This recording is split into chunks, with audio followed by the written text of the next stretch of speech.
Hello, everyone. Welcome. It is Thursday night. It is time for Revolutionary Change. I'm Jen Perelman. I'm Peter Hager, and I'm still here. You're still here.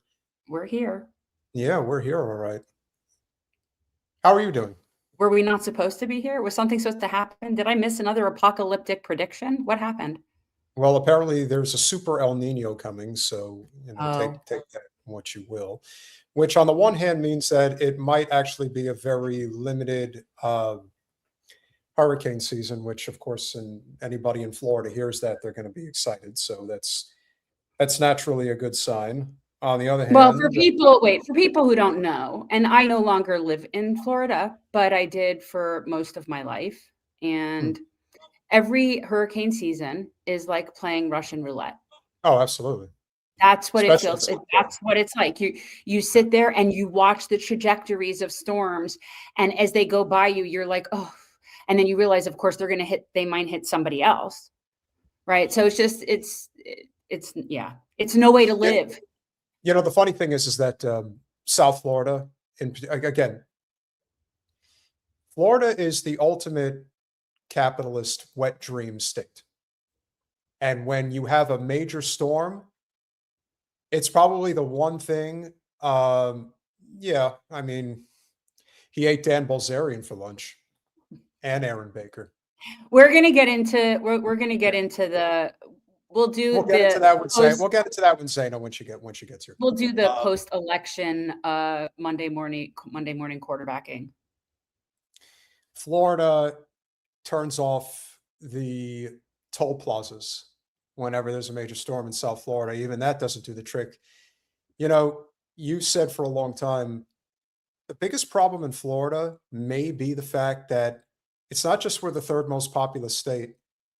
It's the fact that development based on geography, based on science, everything south of Lake Okeechobee, especially on the eastern side of the state, was never meant to be developed the way that it was, not even a little bit. And half the state's population lives south of Lake Okeechobee. So when you talk about environmental catastrophes, problems that will not go away, and they're going to continue to persist until it becomes uninhabitable. And the problem, of course, with capitalism is that the people who can afford to get out of there will get out of there. But the people who can't, they're totally fucked. That's how it is for everybody who's stuck everywhere they are. Do you think the people in Flint, Michigan wouldn't have been able to get out of there or wouldn't have wanted to get out of there if they could, or the people in East Palestine, Ohio? I mean, everyone, working people are stuck for the most part. And Florida is no exception. And I feel very privileged to be able to get out of there. When we think about, and this would be a good place to start because of, it's, if there is a story that I think kind of connects every part of the broken system together, it is Hind Rajab and everything that she stood for. Sometimes it's just a symbol. It isn't anything more than that. But from January 29th, 2024, when she and her family were massacred in Gaza, the Israeli government has been in full denial that this even occurred, that it wasn't, that they made it up. The Hasbara was very strong for quite a while. And unfortunately, they were able to get away with what they got away with.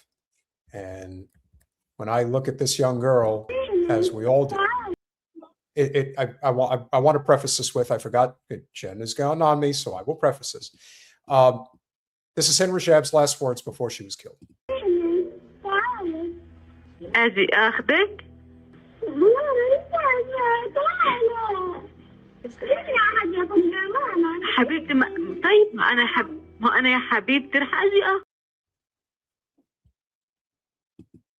It's a reminder of why we do what we do. And if anybody ever defends Israel, just remember they're defending this. They are. There's no getting around it. And just remember, Hind Rajab is one of hundreds of thousands of kids that have been killed. And the reason we bring this up now is because we've mentioned this multiple times. And really, it is very symbolic of the hundreds of thousands of Palestinian children that have been killed. Probably somewhere near 500,000. Probably near somewhere like 500,000 children have been killed. And I know that she is just one of those, but I'm never getting her little voice out of my head. So I feel like if I have to hear that in my head for the rest of my life, I'm going to keep talking about it. Same. So that's the And law. I want to remind people, and this is actually something that hits home a lot with conservatives. This happened to your daughter, what would you do? Oh, well, honestly, no. I feel like that, and it happened to this little girl who I never met before in my life. Mm-hmm. And I feel like that. So it doesn't need to be my daughter. She could be my daughter. Doesn't matter. That's the whole point. I don't need it to be my daughter. What do you surmise is the reason that they're coming forward with this now? I'm not sure. I know that there are a few different investigations that are underway. I know there was this one, and then there's also the one that involved where they buried the first responder trucks. They're also they're doing an investigation into that incident. There are a few incidents that the Israelis are self-investigating, which of course we know is ridiculous. But we are a step closer in this particular case of some form of justice, as now we at least have an admission. We at least have an admission. Not that we didn't know this anyway, because we knew this. We knew this. 355 bullet holes in that car. So we knew they came from somewhere. So this is what is going on right now is the part of the investigation. We have now reached a point where they are admitting it. Do you want to read? You want me to read? What do you want to do? You can't make a statement like that and not let us know which channel you're referring to. We would love to troll the Zionists as much as humanly possible. I don't want to. I honestly, I take so many hours a day to research the stuff I do want to know. Why do I want to be somewhere with people that disgust me? Fair enough. Israel admits its soldiers fired at a car in which Hind Rajab was killed. Military orders, criminal investigation into death of 5-year-old and 6 family members in Gaza in 2024. Okay. Okay, guys, wait. Media literacy 101. Go back, look at the headline. Passive tense. Hind Rajab was killed. She was killed. So they admit, the soldiers admit that they fired at that car, and that's the car in which she was killed. Do you see that? No. Translate. Israel admits that it killed Hind Rajab. That's what that says. I feel like I have to translate it because, and again, this would be pretty much across the board in any Western news outlet. So just pay attention. Passive voice. She was just killed. We don't know by who. She was just killed. Military orders, criminal investigation into the death. So you can scroll and you can see this darling little kid. I can't. I just can't. Keep going. The Israeli military admitted on Wednesday its troops had opened fire on a car carrying 5-year-old Hind Rajab and 6 family members in Gaza in 2024, saying it had ordered a criminal investigation into the killing. Yeah, we've investigated ourselves and found out we did nothing wrong. We know that that's how it's going to go. The killing of Hind and her family was one of the most high profile of a series of incidents involving civilian casualties during the first months of Gaza's conflict, which prompted international outrage. Again, it never ended. And I love, and of the fact that it's still the Gaza conflict. Yeah. It's a conflict, people. It's a conflict. A little conflict. Hind died after a desperate 3-hour phone call to the Palestinian Red Crescent on January 29th, 2024, in which she pleaded for rescue. Family's Kia Picanto car had been hit as they sought to flee. Why don't you tell them how many times they fired on the car?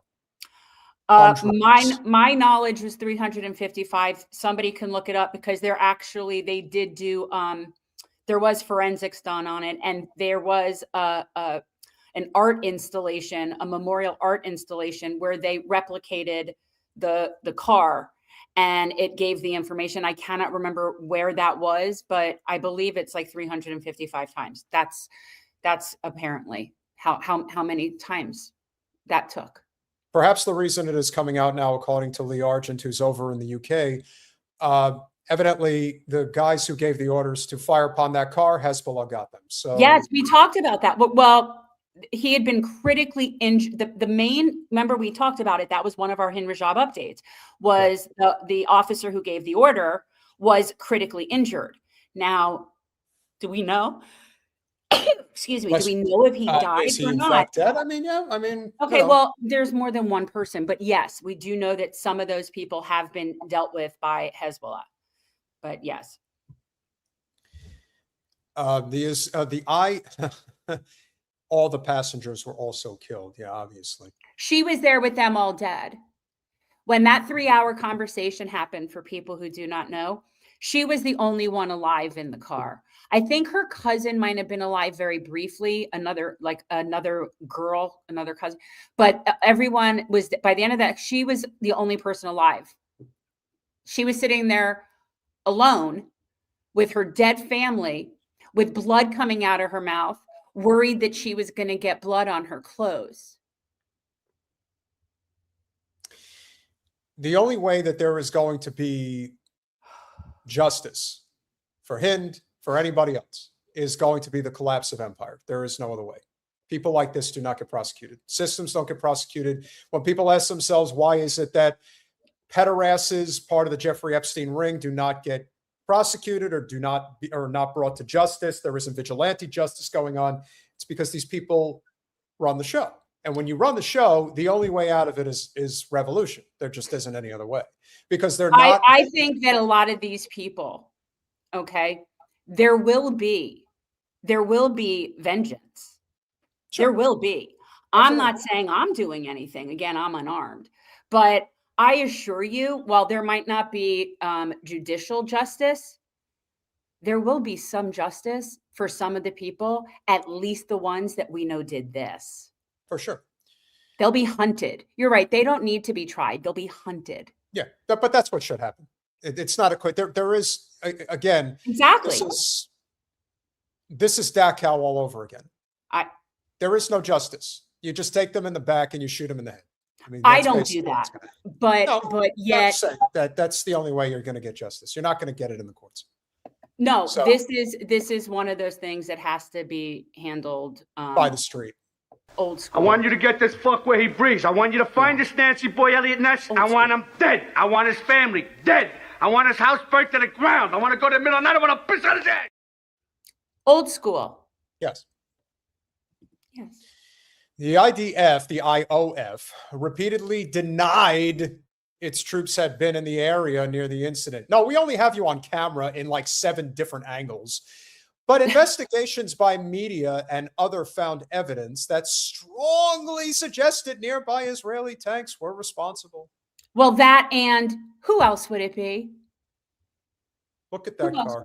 I know. They would like for us to believe that Hamas would just sit there and waste 355 bullets in a car of civilians. Oh, they absolutely would waste them, because that's what they do. They're wasteful, right, despicable people who got off on doing this. Remember, they have the right to defend themselves, guys.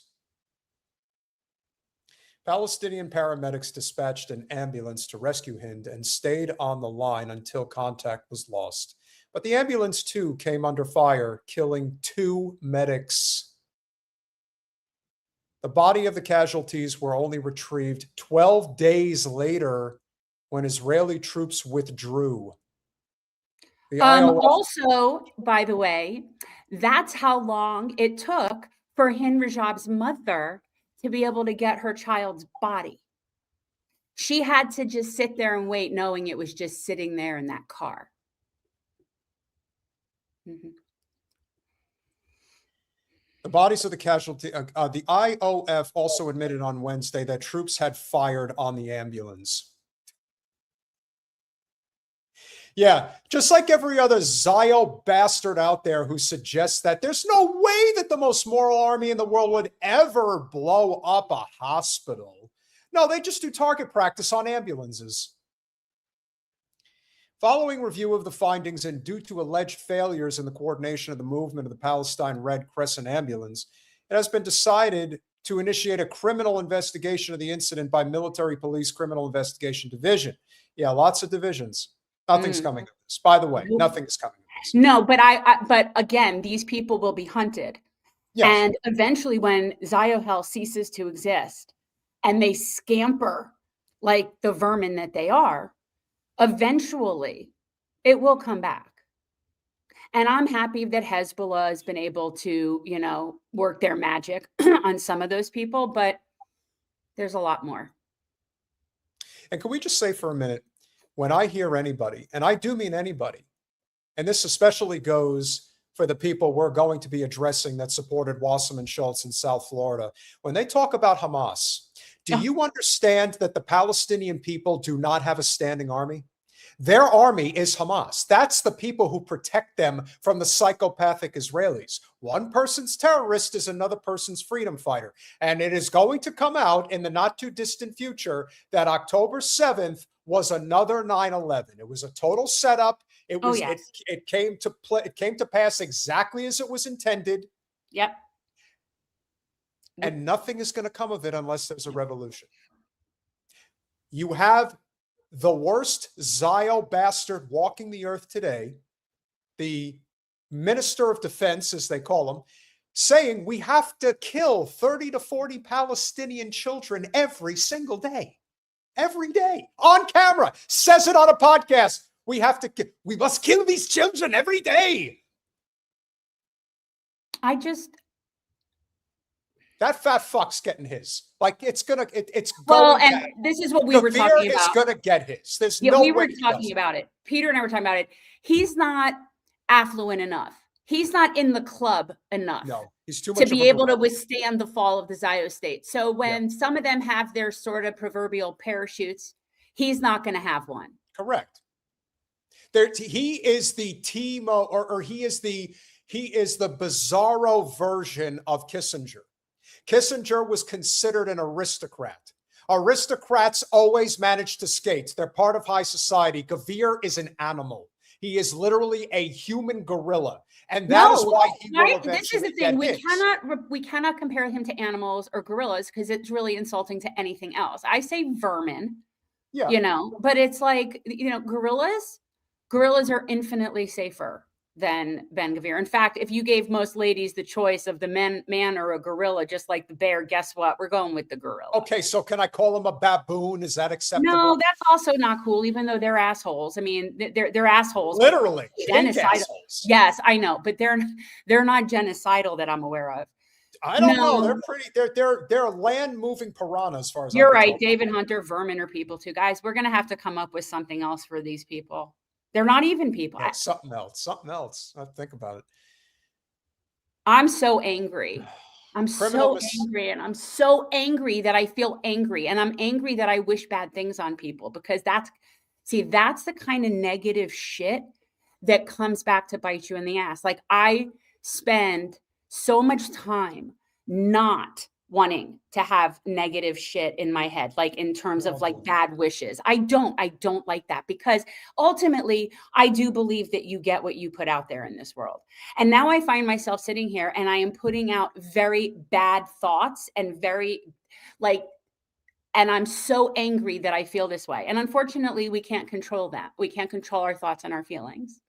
So now I'm stuck having what I would think like 10 years ago, I would find to be psychopathic thoughts in my head.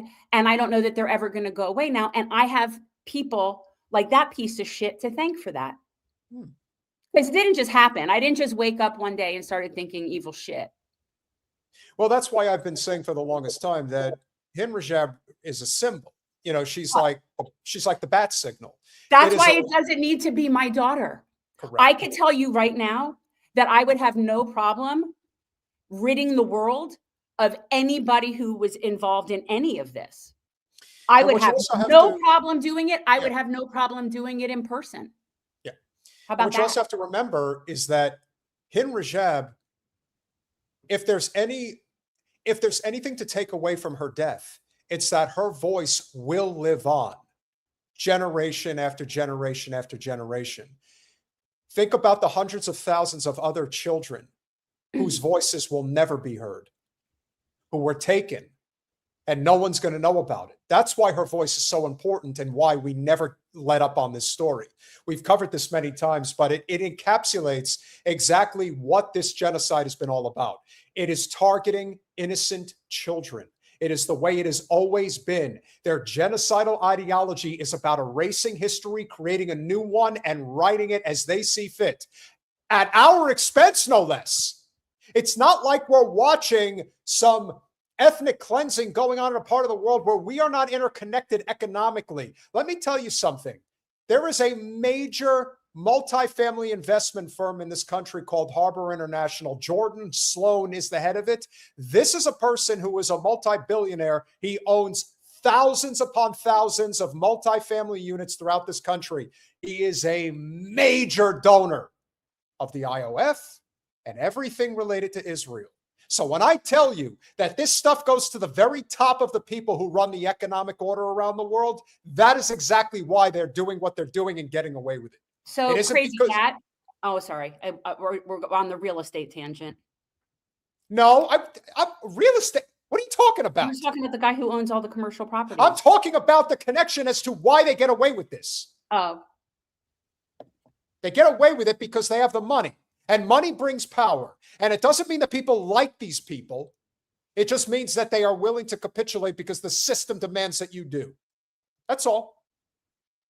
Criminal misconduct investigations into Israeli troops over the killing of Palestinians rarely lead to convictions, and this won't either. The IOF published reviews on Wednesday into 4 other high-profile incidents in Gaza, saying it was launching a criminal investigation into the killing in near the southern city. You fucking people, how you fucking write sometimes, I swear to God. The southern city of Rafah of 15 Palestinian medics and humanitarian personnel in March of 25.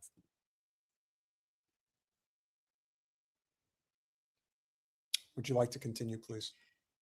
Troops lying in ambush for Hamas militants initially shot at an ambulance that was trying to retrieve casualties from an Israeli offensive, then fired on a series of emergency vehicles which approached their positions, according to the footage. The soldiers then bulldozed over the bodies and vehicles, burying them in a mass grave. UN rescue workers were only able to reach the site a week later. They were killed in their uniforms. Now, the only reason, by the way, that we even know this was because one of those rescue workers had his phone on his body, and it was able to get some footage and have, I believe, audio for sure of what was going on. And it was not what they're saying. But again, I don't know why we are surprised. I mean, we don't need to really read this whole thing. It was more about the update of what was going on with Hind Rajab with that case. But they're not, of course, there's not going to be any justice in the system. That's not going to happen here. No, that's going to have to be handled elsewhere. The Israeli military initially said it had opened the fire because the vehicles were advancing suspiciously. Well, now they're right. But now they're talking to about that other case. It's not the Hind Rajab. That's what I'm saying. Like, we don't need to finish this part because that's the other case they're looking into. Keep scrolling, please. How much more does it have, Colin? Yeah, I mean, Nice. this was just about the Hind Rajab thing. For me, it was just about the update on that they are finally have admitted that they actually shot the vehicle. So that is the key thing. So I think here's one reminder that I do want to point out to people. The IDF said it had decided not to open a criminal investigation into the April 2024 airstrikes that hit a convoy of World Central Kitchen vehicles, right, killing 7 humanitarian workers from the U.S.-based aid group, which had distributed food in Gaza throughout the war. That is not a war. The aid group said at the time it had coordinated with the military over the movement of its cars. The vehicles, which had the group's logo on their roofs, visible from the air, were left incinerated and mangled, indicating a series of targeted strikes. Of course it was. We've seen it repeatedly. Yeah. We've seen it repeatedly. But then again, we just triple tapped a girls' school in Iran not that long ago. So, when you are dealing with not a narcissistic, not a sociopathic. When you are dealing with a psychopathic culture and their ideology, and you give them carte blanche immunity to run roughshod over the world, you're going to get animals within their ranks that will take pleasure in mass killing people. Think of, and again, the similarities between these guys and the Nazis is incredible. Think back to Amon Goff, who was the commandant at, was it Dachau? Get which, whatever the prison camp that he worked with Schindler. Point is, he would do target practice. He would shoot people dead because he was having fun. Yeah. And that's what these people do. They just shoot people dead because it's fun. That's all. There is no humanity. There is no negotiating with them. There has to be an end to these, to everything that they represent here in the United States. There was a person that I was potentially working with on a deal that I'm not going to get into further detail on, but I will tell you this. His name came up on my friend's suggestion list on Facebook, and he had the Israel flag on his profile. And that is the last time I will ever talk to him. I'm not going to give him a reason. I'm not going to respond to any messages if he ever tries to reach out to me. Maybe he can do the math and figure out why. That is how every single one of them needs to be treated. They need to be cast out like lepers. Period. You still put that fucking flag on your profile picture right now? You're aiding and abetting. You are a war criminal as far as I'm concerned. You are aiding and abetting it. Support the Justice for Hind Rajab Act. Demand they support the Justice for Hind Rajab Act so that there is a credible investigation, real accountability, and an end to the normalization of Israeli violence against civilians and those who risk their lives to save them. Now, remember her face, remember what she stands for, because you are never going to have justice. The only justice is going to come from the street. That's the justice. But it'll happen. I'm so angry. Aren't we all? No, not enough people are angry enough, I guess, is the thing. I'm furious. You want to know why we only have 186 people watching live right now? It's because we're talking about this. That's why. You're not supposed to talk about this. This is considered a non-starter. It's considered wrong. Yeah. Yeah. Our numbers are very squashed. Yep. But we wouldn't have it any other way. That's why if you think that story is going to get us into trouble. What are you going this into story is also going to get us into trouble. Now, Jen and I had a little quip the other day when it comes to the most psychopathic individuals within the ruling class. I am convinced, Jen is as well, perhaps the audience, the small but mighty audience, has a similar opinion. I am not convinced that Jared Kushner or Sam Altman are human. I believe that they might be androids because they're so inhuman in their calculus and how they conduct business. Humanity doesn't enter their mind. I don't know if it's even capable of, but when you are full-blown psychopathic like this dumb fuck who is, I mean, let's be honest. Can I wait? Is there a reason that the media and the universe and just people in general mention the name Sam Altman without reminding everybody that he's an incestuous pedophile? Oh, yeah. Like, I don't understand how that isn't part of his introduction into everything that he does. He sexually abused his little sister and she was little.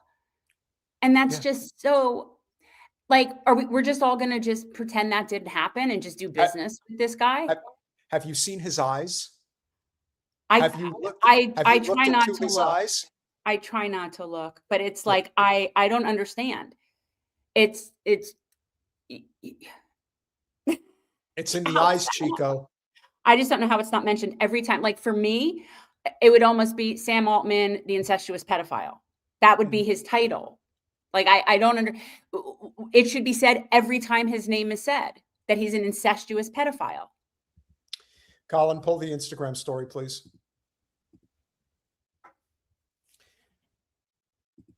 I also agree with you, yes, but no. I do believe that Altman did have somebody removed, but they pretty much all do.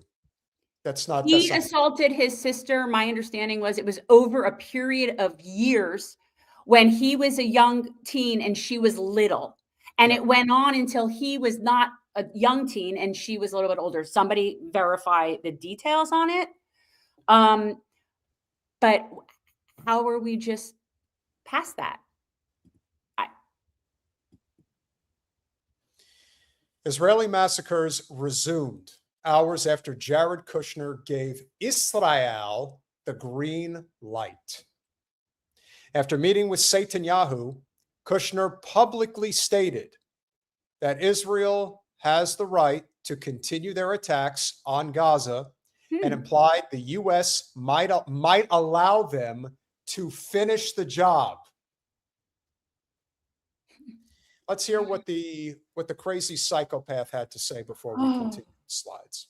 Recently called the Board of Peace roadmap unacceptable. Are you asking the Prime Minister to change his thinking? I think that was his perception of the plan as he got it. I think today we had a very good meeting. We were there for almost 4 hours with him and his team going through all the different details. I think maybe that's why his face melted off. He had to sit there for 4 hours. It looks like his face is melting.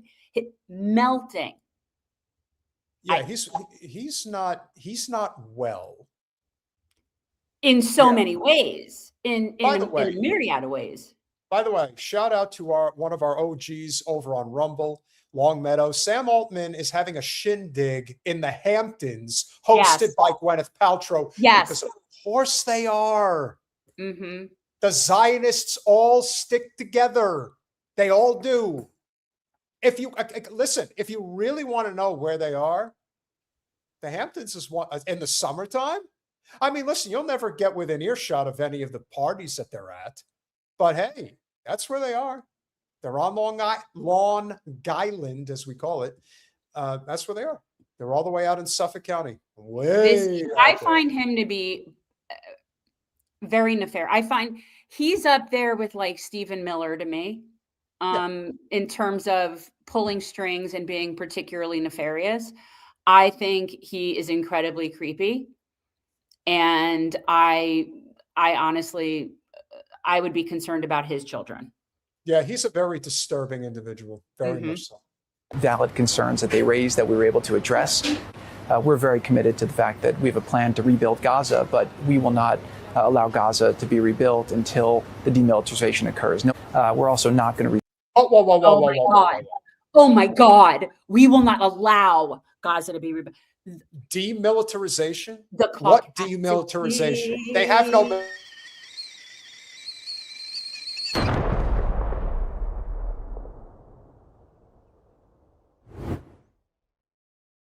The caucasity. They don't have a military. We will not allow them. We will not allow it to be rebuilt. You know, we thought about white this. Fucking Ashkenazi ass. The fuck? Oh my God. Could we also talk about the fact that he is a full-blown emasculated male? He has no muscle tone. He's just like Trump in that respect. And I am always, again, when you think do we need to consult the other manual? Well, that as well. I mean, you know, sometimes when trying to understand things, you got to consult the manual. Well, considering the fact that he's tall and lean, he may have a long one, but he probably has a thin one. That would be my guess. I'm going to vomit. Yeah. Well, hey, I'm just trying to keep it real. Now but remember this, and this is important. When you're dealing with certain types of men, that's what I think. He has no. Well, like I said, his name comes off like an android. Well, he does. He comes off like an android. So how the hell would you not know? And then the other thing you have to keep in mind is that because he acts this way, there's a common pattern amongst people like him, amongst people like Altman, amongst people like Zuckerberg, amongst people like Gates. They're so desperate to have masculine energy and they can't find it. So the way that they go about getting it is by trying to blow shit up. That's how they feel that they're, we gotta finish this because Medi's feeling nauseous and she doesn't need to be staring at this any longer. Restrict Israel's right to defend itself if there are any imminent threats, and so we had to clarify what that means. For Israel, we think this is a win-win situation because if Hamas actually gives over the weapons and the tunnels, willingly over the next 60 to 90 days, that obviously would be the elimination of a huge security threat for Israel, almost an unthinkable weapons in the tunnel. Achievement. And if they don't follow through now on their commitment, everyone will see that they're not genuine about peace, and then Israel will have a lot more support from the U.S. and others to go and finish the job in the appropriate way.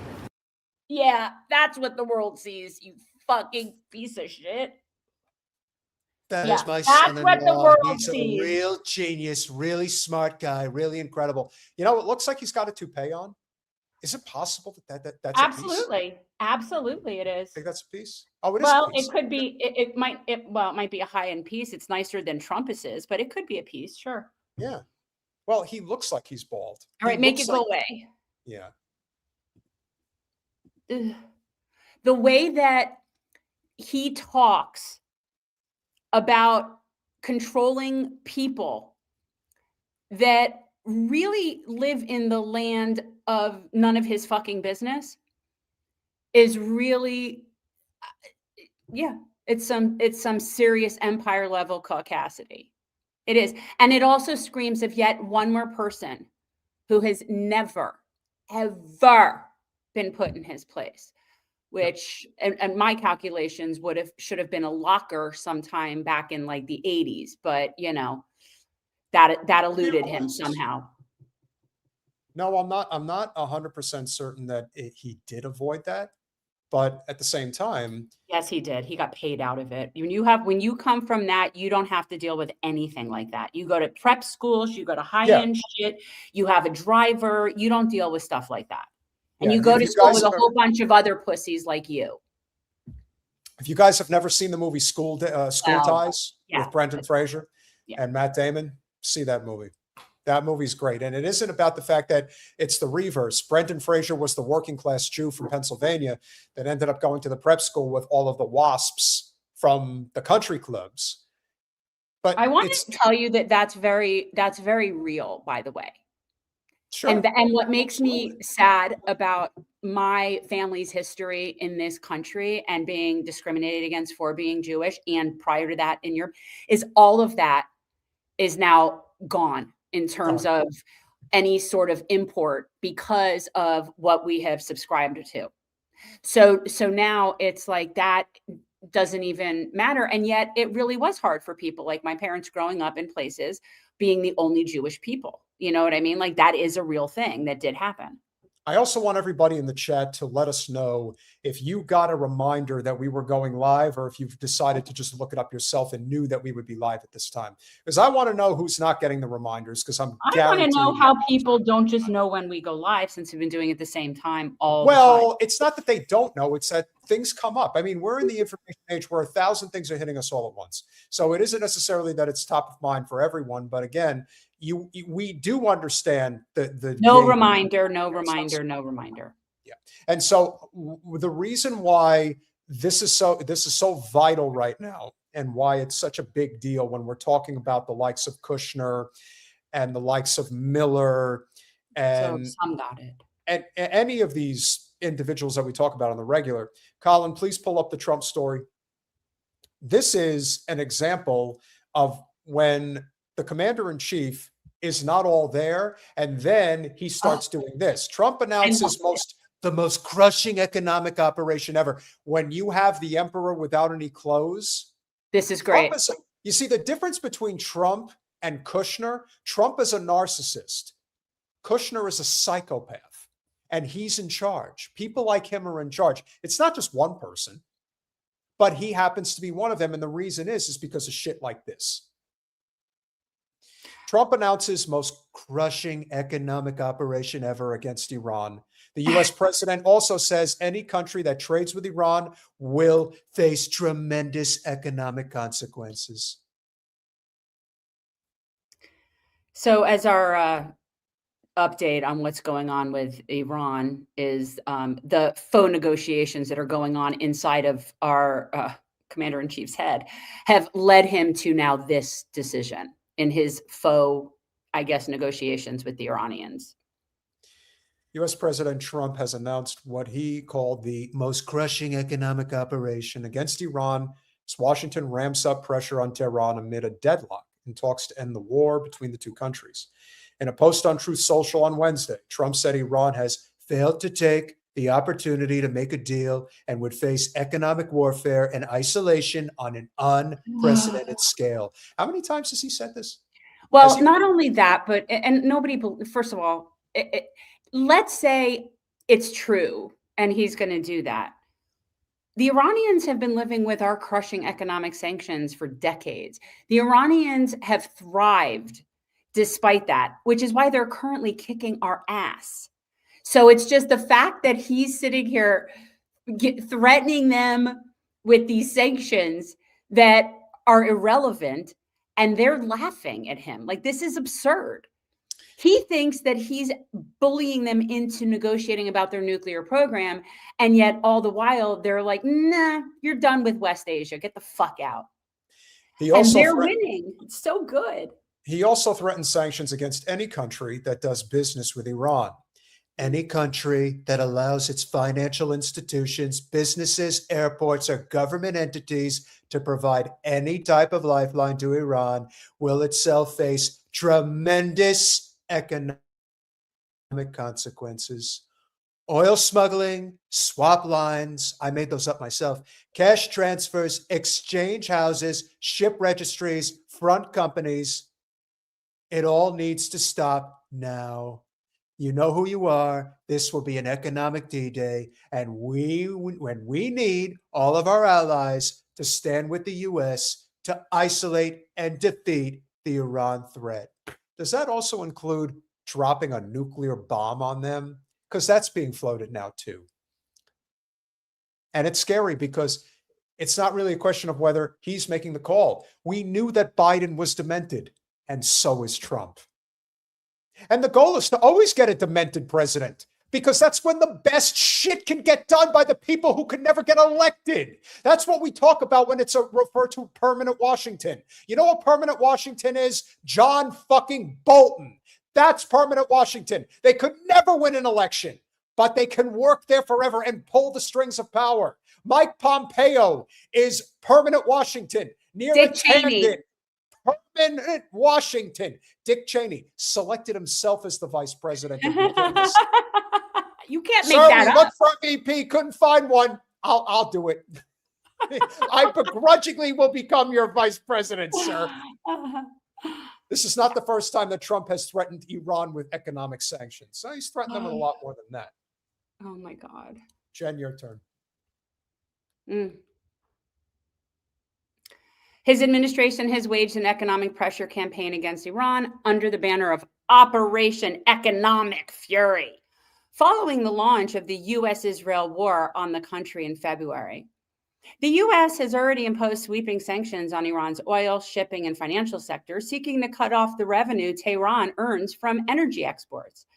It has also imposed a naval blockade on Iranian ports and targeted companies, brokers, and tankers accused of helping Iran sell its oil abroad. They're so fucking stupid. It's unbelievable to me. It's unbelievable to me. That all you got to do is look at a map. Just look at the map. Look at the amount of points of entry that Iran has. Seriously. What? I just don't understand. Iranian Foreign Minister Abbas Araghchi, guys, forgive me, dismissed Trump's latest economic sanctions, calling it a diversion from America's own crisis, unprecedented debt, and surging interest costs. He's not wrong. See, they know that. They're laughing at us. It's doubling down on failed policies will only bring further defeat and enmity of Iranians. U.S. economic terrorism threatens global economy and sovereignty worldwide. It does. But you see, somebody like Trump is like a petulant child. He's willing to burn everything down because he's angry that he can't get them to bend, and they won't bend. They will not bend. State media also dismissed Trump's announcement as nothing new. The IRIB state broadcaster said it followed the failure of military aggression, while the semi-official Tasnim news agency said the announcement was not a new development. It said the U.S. has been trying for years to block any financial and economic ties with Iran, but that Tehran has learned how to circumvent these restrictions and has become very skilled at doing so. The semi-official Fars news agency also dismissed Trump's claims as delusional, saying that the U.S. had repeatedly voiced assertions of Iran's imminent collapse and military destruction without delivering concrete results. Al Jazeera's Mike Hanna, reporting from Washington, said Trump's latest move showed a degree of frustration over the deadlock in the 5-month-old conflict. Hanna said the first question was what economic pressures Trump could exert on Iran that he's already not being that is already not being exerted, and said the announcement may look like another shouting threat. But perhaps, I thought it was him for a second. I'm sorry. No, but perhaps his target audience is an American public that continues to oppose this ongoing conflict. He is now taking what he hopes will be seen in the public forum as a very strong stance, regardless of the fact that we do not have specific details on which to judge the possible efficacy of this particular move to strengthen economic action against Iran. I have an idea. I kind of have an idea. I think it doesn't work at all. I think that it is basically the definition of cutting your nose to spite your face. And he's taking our economy into the fucking toilet. And Iran, while they will suffer some damage, of course, because they're part of the global economy, they're not going to suffer like we're going to suffer. They already know how to live like this. Correct. They are willing to take short-term pain for long-term gain. But they know how to survive in uncomfortable conditions, but we don't. We don't know how to do that. Nope, we don't. The Iranians are, and not only do they know how to survive, they're willing to do that in order for us to get the fuck out of West Asia. They've had it. So this pleases me so much. This pleases me. Trump's announcement came hours after the United Arab Emirates, a critical trade partner for Iran, suspended all financial ties with the country, accusing it of launching 2 ballistic missiles towards its waters. Tehran denied the claim, calling it a false flag operation. Nadir Habibi, a Middle East economics professor at Brandeis, you want to talk about a Zionist university? I know this on pretty good authority, said he believed the U.S. strongly encouraged or induced the UAE to impose the trade embargo, noting conversations between the two sides in recent days, including a phone call between Colin, Secretary of State Little Marco, and the Emirati National Security Advisor Sheikh Tahnoun bin Zayed Al Nahyan. Notice what he is not. Iranian. See that? They're still not talking to us. So good for you, Little Marco. Habibi said other Iranian trade partners that Trump could target included China, Iraq, and Turkey. In China's case, he can target the financial institutions that provide services to independent teapot refineries that are the last group still purchasing Iranian oil. But the challenge is that the Chinese government has warned Chinese entities not to cooperate with the U.S. sanctions. Habibi added that it would also be difficult for the U.S. to fully enforce restrictions on Iran's overland trade with Turkey, Iraq, and Central Asia. Fred Erickson, managing principal at Odyssean Risk Advisor, said the risk for the measures currently threatened by Trump have not already been used shows the risks involved. Erickson called punitive steps against Chinese banks that do business with Iran as far and away the most consequential lever that Trump could pull. Such measures, combined with real enforcement of the UAE, please poke at China. That's I don't see. And here's right. So this is also really important for people to understand the connection of this. Okay, so here's the pickle, right? So he wants to commit economic warfare against China, but China, okay, is the only way we can get what we need to create the munitions and the weapons to keep going the military actions that are going on, because China is not dealing with us with the rare earth minerals right now. And our defense industry cannot build what it needs to build without them. So Trump is now going to try to economically fuck China while simultaneously promising that we're building up munitions that will and cannot be done without China. How about that? This is not going to end well. And the tighter the belt gets on so many of us, which is always a cataclysmic situation that I don't think people fully understand, because we're starting to see the remnants of it as we go forward. Gasoline is $4 a gallon, I believe, on average now. It's like people have, I mean, you even think back to when they started this bullshit with Iraq, and no one wanted to take it, like nobody. But here we are.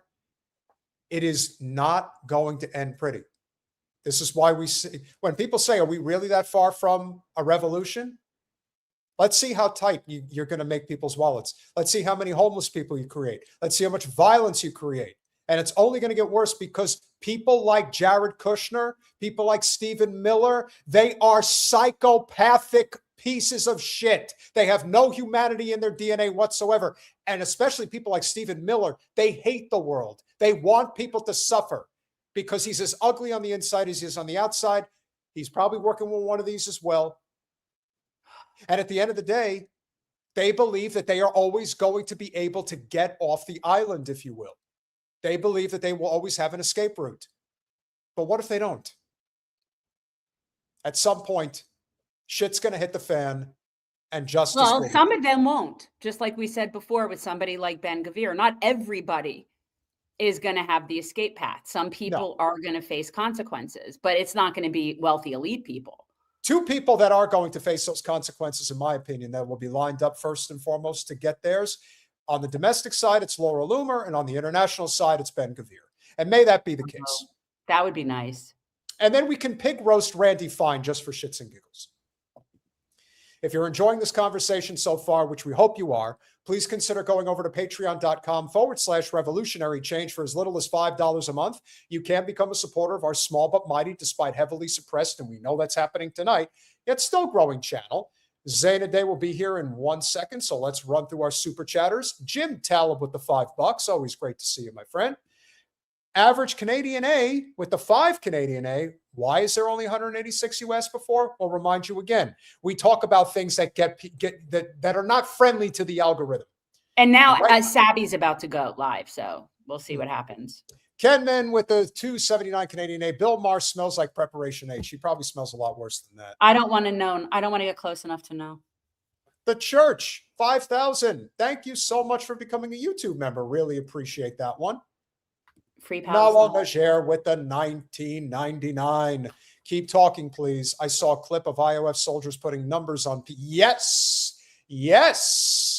Putting numbers on people captured in a West Bank village that was raided. Kushner sickens me. He is the Antichrist.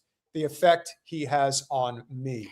Yeah, I get that. He has some very, very bad energy to him.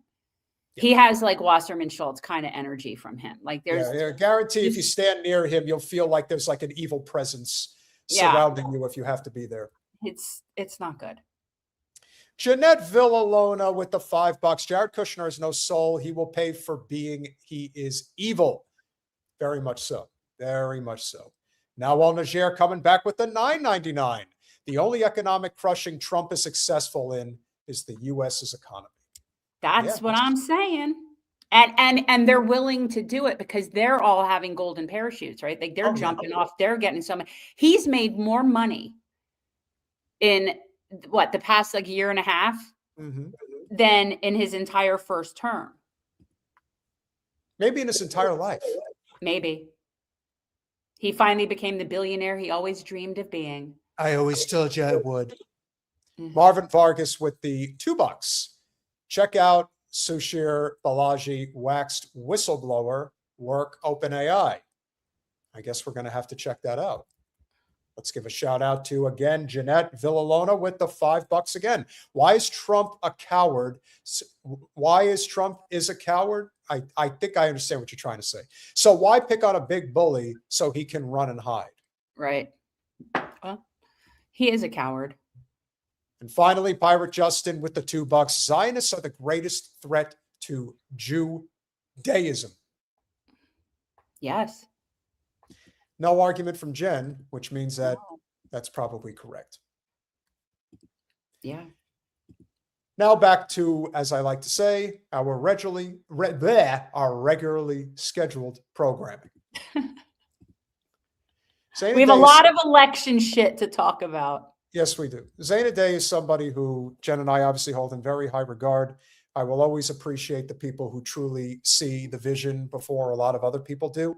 Kind of like what's happening now with Angie Nixon. In the case of Jen, I remember how difficult it was to really get anybody's attention when she was running against Wasserman Schultz. But Zana saw her and gave her her due, and eventually brand new Congress endorsed, and we were off and running. And if somebody can see potential from a mile away, it is Zeynab Day, who saw AOC and Cori Bush and Jamal Bowman and many others before anyone knew who the heck they are. But if there's one thing that we have in common, we share loyalty to the cause above all else. Zeynab Day, welcome back to Revolutionary Change. Hey guys, it's good to see you all. It's been a crazy month, has it not? I've been thinking about you guys a lot. Well, you know, election season, it's always kind of crazy. And fortunately for me, I'm not in South Florida anymore. So I've been able to like be watching it from afar. But it's the same old shenanigans, and we'll get all into it. But I want to say, as much as Zana knows the good things, she also knows all the not so good things about people and what is real and what is not real. And a lot of times, Time out real quick. I don't want to miss this because I know we've had a habit of doing it. And thank you, Colin, for the text. I do want to give a shout out to Long Meadow for the $1 Rumble Rant. Got to let our Rumble Rants give the shout out in 2027 or sooner. Delivery of 500 Russian Verba portable SAM and 2,500 missiles to Iran. The Hez in Yemen could be gifted some by Iran, which looks to bring an end to air superiority by Israel. Hey, listen, Israel, they're on borrowed time. I think we all feel that way. Well, and it's not a secret that Ansar Allah has been the only real true. I mean, I guess Hezbollah too, but really solidarity in the past few years that have been standing up the whole time and sticking up for the Palestinians. So it's not surprising. Jen and Zana, I have a little surprise for you because I caught this a little bit earlier today. Jen, I know you'll have some fun with this one. You know, South Florida, if there's one thing that we've tried to inform the general public about, if you're not from down there, if you've never done politics in South Florida, please stop talking about it like you know what the fuck you're talking about, because you don't. Please. It's true. You just don't. Yeah, no, I mean, I don't want to, and I'm not going to name names. I'm not going to name names, but there have been an inordinate amount of fellow leftist content creators that normally are my people that I have been cringing for the past weeks as they've been promoting a candidate that they know nothing about based on like one variable. And at the end, yes, and at the end of the day, they were all used as useful idiots by Debbie Wasserman Schultz. And that's so frustrating. And I know these people mean well, but yet just because you understand policy doesn't mean you understand politics. And maybe, yeah, that's my thought. I want people to understand that in South Florida, as cringe and despicable as this person is, there are a lot of people who think and act just like this. I prosecuted the case against Kristi Noem for her to be removed. I prosecuted the case against Pam Bondi to be removed. Okay? Hold on. And yet, my district will be one of those districts that decide whether Hakeem Jeffries, the first black speaker in American history, gets to be speaker. But because of Israel, they're willing to give up winning the House. Yes, we are, Zio pussy. Yes, we are. We most certainly are. You. Sorry. Colin, we're getting an audio kickback from Jen. Do you know where that's coming from? Usually your speaker. I don't hear it. No, it's probably from Peter's speaker, but Yeah, I don't hear it too much, but if it is, yeah, just I'll keep an eye out. turn down your speakers, Peter. I did. So as much as people look at this and think, oh my God, this guy's a raving lunatic. Oh, and he's going with the identity politics to talk about Hakeem Jeffries, who recently came out, even though the latest report regarding single payer healthcare says it will save over 115,000 lives a year, plus save us $1 trillion in healthcare costs. And of course, Zio Pussy here does not support it. And he fully supports Israel. And so, yes, he did win his election against Oliver Larkin, but Oliver Larkin gave one heck of a performance, and he's a really good dude, and he got the most out of what he had. And I think at the end of the day, Moskowitz is going to could lose his seat anyway. I think you might be right. Mm-hmm. That seat's going to flip. Yeah. And if anybody deserves to lose, it's him. Oh. Now, unfortunately, the person who's going to take it from him is a sawed-off little Zio just like him. So it's not really going to change much. But at least then they'll be wearing the real colors that they want to wear. I mean, Moskowitz, like he's I don't even care about the two-party shit anymore. I just care about the fact that he is a total corporate Zio scum of the worst kind. And another Napoleon complex type problem with a guy like this. But he's up there preaching about, oh, you don't want to have Hakeem Jeffries as speaker? No. Well, why would we? I still don't understand that. Well, they work for the same handler, right? I mean, you would assume Moskowitz is going to pull for Apak Shakur. Yeah. So there's no justification behind this. And when you look back, well, I felt like if people hadn't thrown Oliver Larkin under the bus like they did, and if he wasn't kind of like somewhat ignored DSA, like he could be DSA national by some of the by many of the chapters, I feel like he could have done better if he had organizing melted behind him. But you guys know how that goes. You guys know how, you've got the Working Families Party, you've got DSA, you've got these organizations, and they'll pick their favorites. And a lot of the time, this isn't the rank and file necessarily, because I think that there's very good organizers in DSA that do great work. But they so keen on sheep herding people back into the Democratic Party and watering down our platforms when it gets close to election cycle or right after somebody wins. And Oliver Larkin was standing, pretty 10 toes down on what he supported. It wouldn't matter in that way, because even first of all, I'm not a fan of DSA. I feel like, and if you're going to just push people back into the Democratic Party, then you're just controlled opposition. Yeah. But even giving them the complete benefit of the doubt and saying, oh, okay, Florida is not the best use of their resources. It just isn't. There's a reason that organizations like that don't put money into races in Florida, because Florida is, that seat in particular, very likely can go red. So to put a lot of money into those races is not the smart strategy.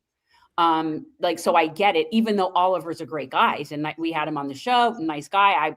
If he were in my district, I'd vote for him. But that's just not where that district is. That district, I mean, and I actually hope it does flip red. I do. I hope it does. And I actually think why? Because it basically is anyway. It is anyway. What do you think Moskowitz is? You think Moskowitz is most Democrats are already Republicans in my mind. I mean, they're conservatives. Exactly. No, exactly. I actually do hope that Singer wins the seat in November, because I do think that Larkin is going to run again, and if he does, he will be the nominee the next time around. He will have already established himself with the type of infrastructure that you would need to win an open primary in that particular spot, because not everybody's necessarily going to be going after it, and he will create. It's very much. He should run for the seat. He needs to run for the Frankel seat. That's what I'm convinced he should run independent. I think a lot more candidates should try to run independent. I know that it's hard to get finances, but I feel like I stand to this. I feel like it's possible. I think, when we look at Sama Shawant's race, I was kind of surprised by that, but I have no idea behind the scenes what the organizing was like, and that's no judgment on them. I just don't know how the campaign was organized. I don't know how much door knocking was going on and that sort of thing. And I don't know what fundraising looked like. You do have to still have fundraising. You do have to still do the traditional organizing. But if you run independent, you can run all the way to the general. Now, in Washington State, though, it's a top 2 primary, so it doesn't really matter because it's an open primary, because you're going to face a primary no matter what. But in a closed primary state like Florida or Kentucky or Tennessee, I don't know. I think there might be some wisdom, and those areas tend to have more independent people. But I don't know about Larkin's district. I'm not as familiar with his district, even though I'm familiar with that area. Yeah, it's in the position where it looks like it's close. It's like, it's very affluent. Okay. And so even the blue is really red. That's my point. Like they're just nicer about the gay people, I guess, and they don't hate women's reproductive freedom, but really other than that, it's all the same. And I think though that maybe in a certain point in another, few seasons, maybe they'd be ready for a third party candidate, but traditionally in South Florida, that would never go anywhere. It also goes to show you how much different politics really is in South Florida compared to the rest of the state. Especially, that's a different story. That could be independent. I think that is somewhere like Ocala, maybe. Yes. Yeah. So those places you could do an independent run with somebody that's a populist. I do think that you could do that there. Yeah. And the reason we know this for certain, and we'll get to Elijah last, but I think it's important for people to understand that when you're dealing with the type of, first of all, affluent Zionist entity of the people that predominantly live in the Frankel, Mauskowitz, and Wasserman Schultz, technically not the district in question that she's in now, but nevertheless, that particular enclave is very much rooted in an Israel. If you want to talk about the part of the United States where the voting demographic very much leans into Israel first over the United States, that's it. It's Southeast Florida.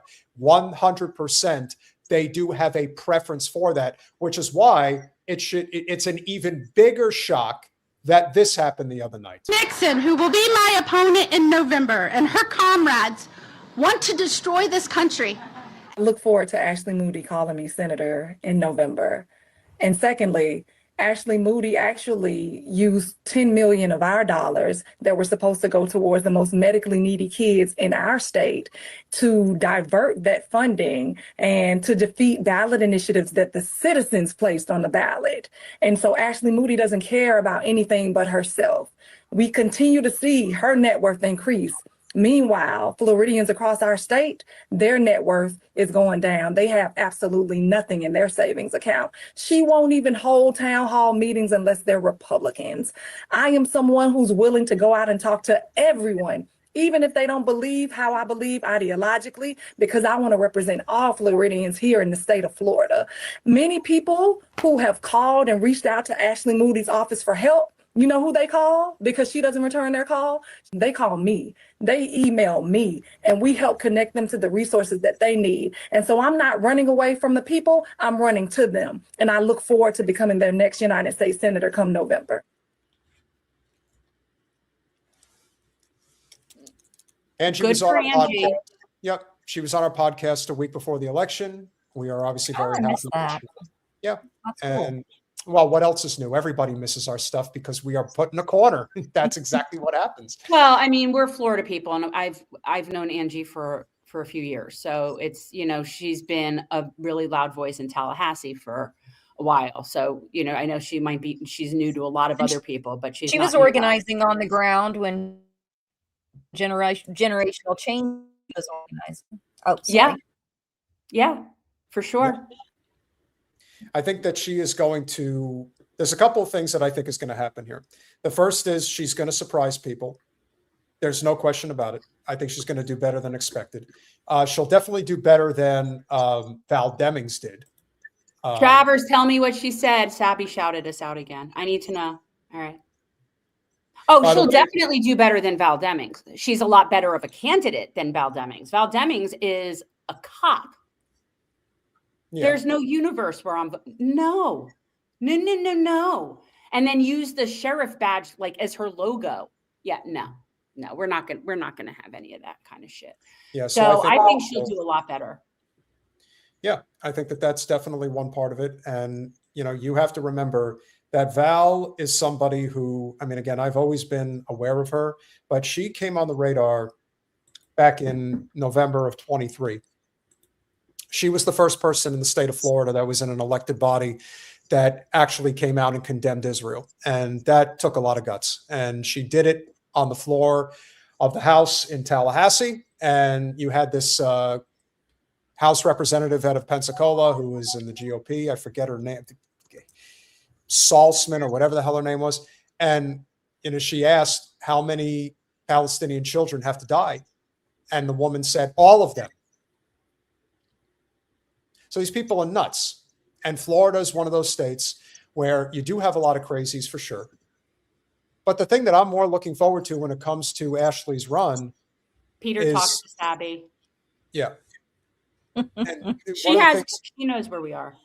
One of the things that I think Angie is going to do, which is going to fully expose the system in a way that probably hasn't been seen in a while, the Democratic establishment is going to abandon her. They're going to turn their back on her. They will not fundraise for her. And the excuse that they're going to give is that it's a red state. It's Florida. Moody's not losing. Donald's is not losing. So we're not going to put any infrastructure here. There's no point. Yes. They're going to treat her the way that they treated Stacey Abrams before Stacey Abrams kind of turncoated. Before we disliked her. Yeah, I mean, because she did get a tremendous amount of pressure before that ever happened. She did fight back before that ever happened. She did do a lot of organizing and work before that happened. But, I don't think people understand how much that pressure is. I'm not saying that I'm not giving her an excuse for what she did. But at the same time, they will intentionally bury a progressive candidate. They will turn like you said, they will turn their back on Florida. They'll say this is a red state. They want wealthy people. Even the left they don't really want somebody from struggle. They don't really want a community organizer. They want someone that cosplays as one. Well, that's because that an actual community organizer isn't easily controlled. Well, it's not just that. I mean, listen, you've done brand new Congress. You know how this works. The Democratic Party cares more about the Center for American Progress than they do about lifting up candidates that can win an election based on the merits of serving the working class. This is a grifter extraordinaire, and that's what brings us into Elijah Manley, because this is a guy who has run for office 6 times in a decade. And this time, he raised $1.2 million. Hassan definitely played a role in helping him boost his fundraising for sure. But in the end, I know that this was a grift because I was down there for 3 days on the ground. And guess what I saw? Nothing for his campaign. No signs, no workers, no volunteers, not him, nothing. The only presence he had was in Wilton Manors. The consultants got paid, and we know some of them. Well, again, affluence begets more affluence, and people want to be a part of it. There's new consulting firms that are the same consulting firms. And some of them are their brothers, cousins, and kids now that are running some of these. But it's the same people. They're making the same money as groups like Middle Seat, which AOC is paid now like $12 million to or something crazy. That was started by I think Corbin Trent was affiliated with it. And then Zach Exley and those guys and former Bernie Sanders staffers. They're now, at the last time I checked, they were at like 165 million. They're the ones that painted, painted John Fetterman as leftist when he wasn't. Beto O'Rourke. They're the ones who launched Beto O'Rourke. Beto. And then they did the messaging for all Justice Democrats candidates. So. Yeah, I mean, start an organization, build a consulting firm around it, rake in millions of small dollar donations. Well, that's what we know people that's what they do. And they make a fortune doing this. And it doesn't matter win or lose. It doesn't matter. They don't care. It doesn't matter. Yeah. And a lot of these candidates are in it. Yeah, well, there's that, Leo. Leo was one of our canvassers, one of our volunteers. I think the first campaign. And the second. And the second, yeah. But I mean, all the way back to the first campaign. Hello, yeah, Leo. yeah. So, and we had talked about this, and I am most definitely, and I've said this before, I am the person that likes to say, I told you so. I am. And I told y'all so. We said that we believed, had reason to believe, that there were certain candidates in that Florida District 20 race that were not genuine candidates, that were there as tools of Debbie Wasserman Schultz to help split the vote. I said this from the very beginning. I said it, I meant it, and I'm gonna hear me. She knew she had the votes to win when she first announced she was running for that seat. She knew she had her votes. She had already bullied, extorted, bribed, and threatened everyone that she needed to get them into line. And she knew she had the number she needed as long as she put in enough dummy candidates to throw it off. We've been watching this the whole time. So, I don't understand. So we pointing it out. And then we have all these really great otherwise content creators that are really good revolutionary comrades out there promoting Elijah Manley. Why? Because he doesn't take AIPAC money? Despite the fact that Peter and I said, do you know why Elijah probably doesn't take AIPAC money, Zeynab? Because they didn't offer it to him. And the other thing is, when you're not legit and you're in it for the fun and the life, and you're just liking campaigning because you don't really want to have a job, and you can make so much money nationally fundraising, and it doesn't matter that it doesn't translate into votes because all of the consultants get paid and you get to take a cut. Right? So why would you care if you win? You still don't have to actually get a job. Can I ask you a question? Sure. Or both of you guys? I have this worry, right? Because I've seen this pattern over and over again. You guys are very familiar with it. In 2017, when Brand New Congress launched Abolish ICE, and you all know I wrote a lot of the messaging for the first Abolish ICE platform. We wrote the messaging for Medicare for All, along with NNU and PNHP and some other organizations. But when Medicare for All became popular, all these Democrats rolled out with Medicare for All, right? Mm-hmm. When Abolish ICE was hot, all these Democrats were on it. When the Black Lives Matter protest and the Defund the Police protest boomed and became one of the biggest activist rallying cries on the planet that year, and one of the largest in American history, everyone was behind it, right? Yeah. And now I'm seeing this pattern where not only with Gaza, which is extremely critical, so it's disgusting to do this already with policing and concentration camps, but now you're going to do it with a literal genocide. You're going to do it with healthcare, policing, militarized police, our police state, and concentration camps, and now you're also going to do it with a genocide.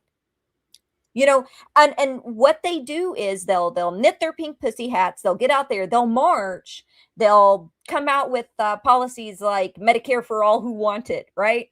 And then they'll turn their back on it. And right now, I saw Joe Biden's son, Hunter Biden. Hunter Biden came out and said, I think it's a genocide. I think my dad, he really kind of knew it was, and he felt it in his heart that it was wrong. Excuse me. He is the genocide heir. He is responsible for this. What do you mean his feelings? He helped to level a city. He helped to expand West Bank settlements. He helped them to get to where they are now, and they're trying to annex South Lebanon. That is all because of Biden. Trump too now, yes, but who laid the framework for that? Don't think for one second that the reason why Hunter Biden is getting as much attention right now as he is because he's trying to whitewash his father's legacy. He's trying to do everything he can because his father is probably going to die soon. Obviously his cancer has metastasized, so obviously he's on borrowed time. And at this point, that's basically what they're trying to do. There wouldn't be any other reason because, again, can Hunter Biden say some of the right things that need to be said? Absolutely. But it doesn't absolve you of the things that you did. Arisma? Well, how do we let people know refusing AIPAC money isn't enough? Well, we keep saying, you know what? Other types of donors taking no corporate money isn't enough. So many sold out that didn't take corporate money. You guys, because language is everything. Alex, look at Alex. If you're going to vote with them, you might as well take their money. Yeah. What did I tell you 5 years ago, Peter? Yeah, you told me that she was going to run for president and that this is all one. I'm so looking forward to it. She's going to look ridiculous. She's going to make Kamala's run look smooth. She's going to look like such an idiot. The problem, and this is the thing, and again, she's very popular. There's no getting around it, but she's popular the way that the prom queen is popular. She's not popular because she's a great legislator or community organizer or an exceptional orator.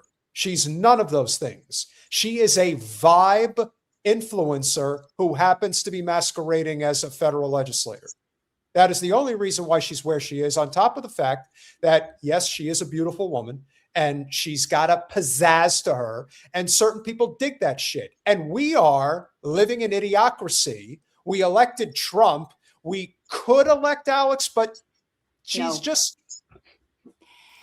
Every time she opens her mouth, like I said with Kamala, I said the same thing with Kamala. If somebody wants to know why I'm smug, it's because I feel like I keep saying the same things over and over and over again.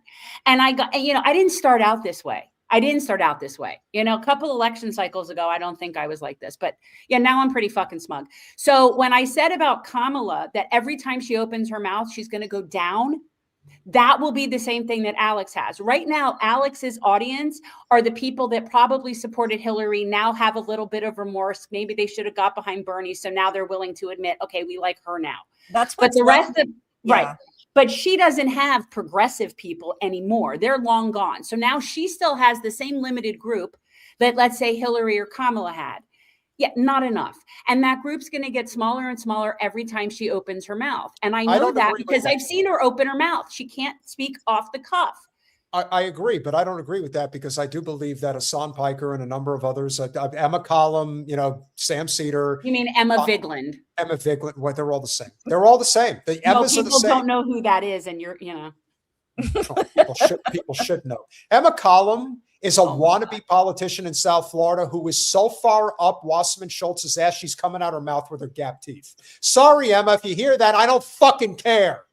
I am so sick of you people. I am sick of everything that you represent and the fucking goddamn nerve of you to claim like you care about communities that are suffering. And you get behind a woman who has been in bed with payday lenders, who has been in bed with the military-industrial complex, Big Sugar, every goddamn thing that fucks up these communities.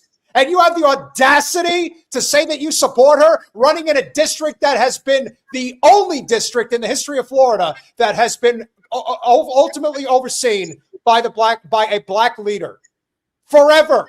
But until now, that's over. Now it's over, and good luck getting them out to the polls to listen to you. Let me tell you, Byron Donalds is going to win. It's going to be the biggest fuck you've ever seen because they're all going to go out there and vote for him. They're going to do it in spite of you. Everything that you claim to stand for, everything that the party claims to stand for, which is why when you see Jared fucking Moskowitz going on television talking about, oh, you don't want to vote for Hakeem Jeffries being the first black guy because you don't like Israel? No, we don't because of Israel. Well, and other things, but yeah. It is absolutely incredible to me that there are people who still get fooled by this shit. If that kind of thing, that type of tokenizing, instead of fighting for things that are black liberation, instead of fighting for reparations, instead of fighting to end the police state, was what was categorized as woke one, I wouldn't be as upset about it. I mean, I don't give a shit what Alex says, like everything Alexandria Ocasio-Cortez says, I don't believe anymore.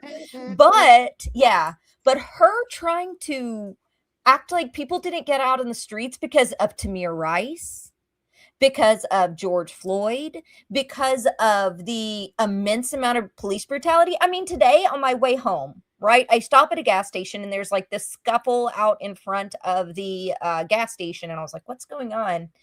And there was a homeless guy or a houseless guy. He came in, he was going to get himself something to drink free of charge. Right. And it was a fountain drink. They're like, what, $1.25? This guy This guy who looked like Mr. Clean, you know, driving in an Escalade, tackles this guy, and they call the police on him. I'm like, buy his soda.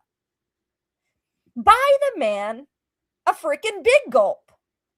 But you're going to call the police, but then the police come and they arrest this man that's already houseless because he was thirsty. Yeah.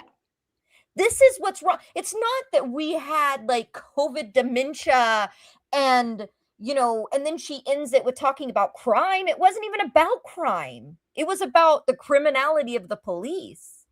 It was about the police having immunity. It was about flock cameras before there were even flock cameras. It was about the data centers before we started, you know, freaking out about those, which we should have been for a long time. It's about the mass surveillance. It's about the prison industrial complex.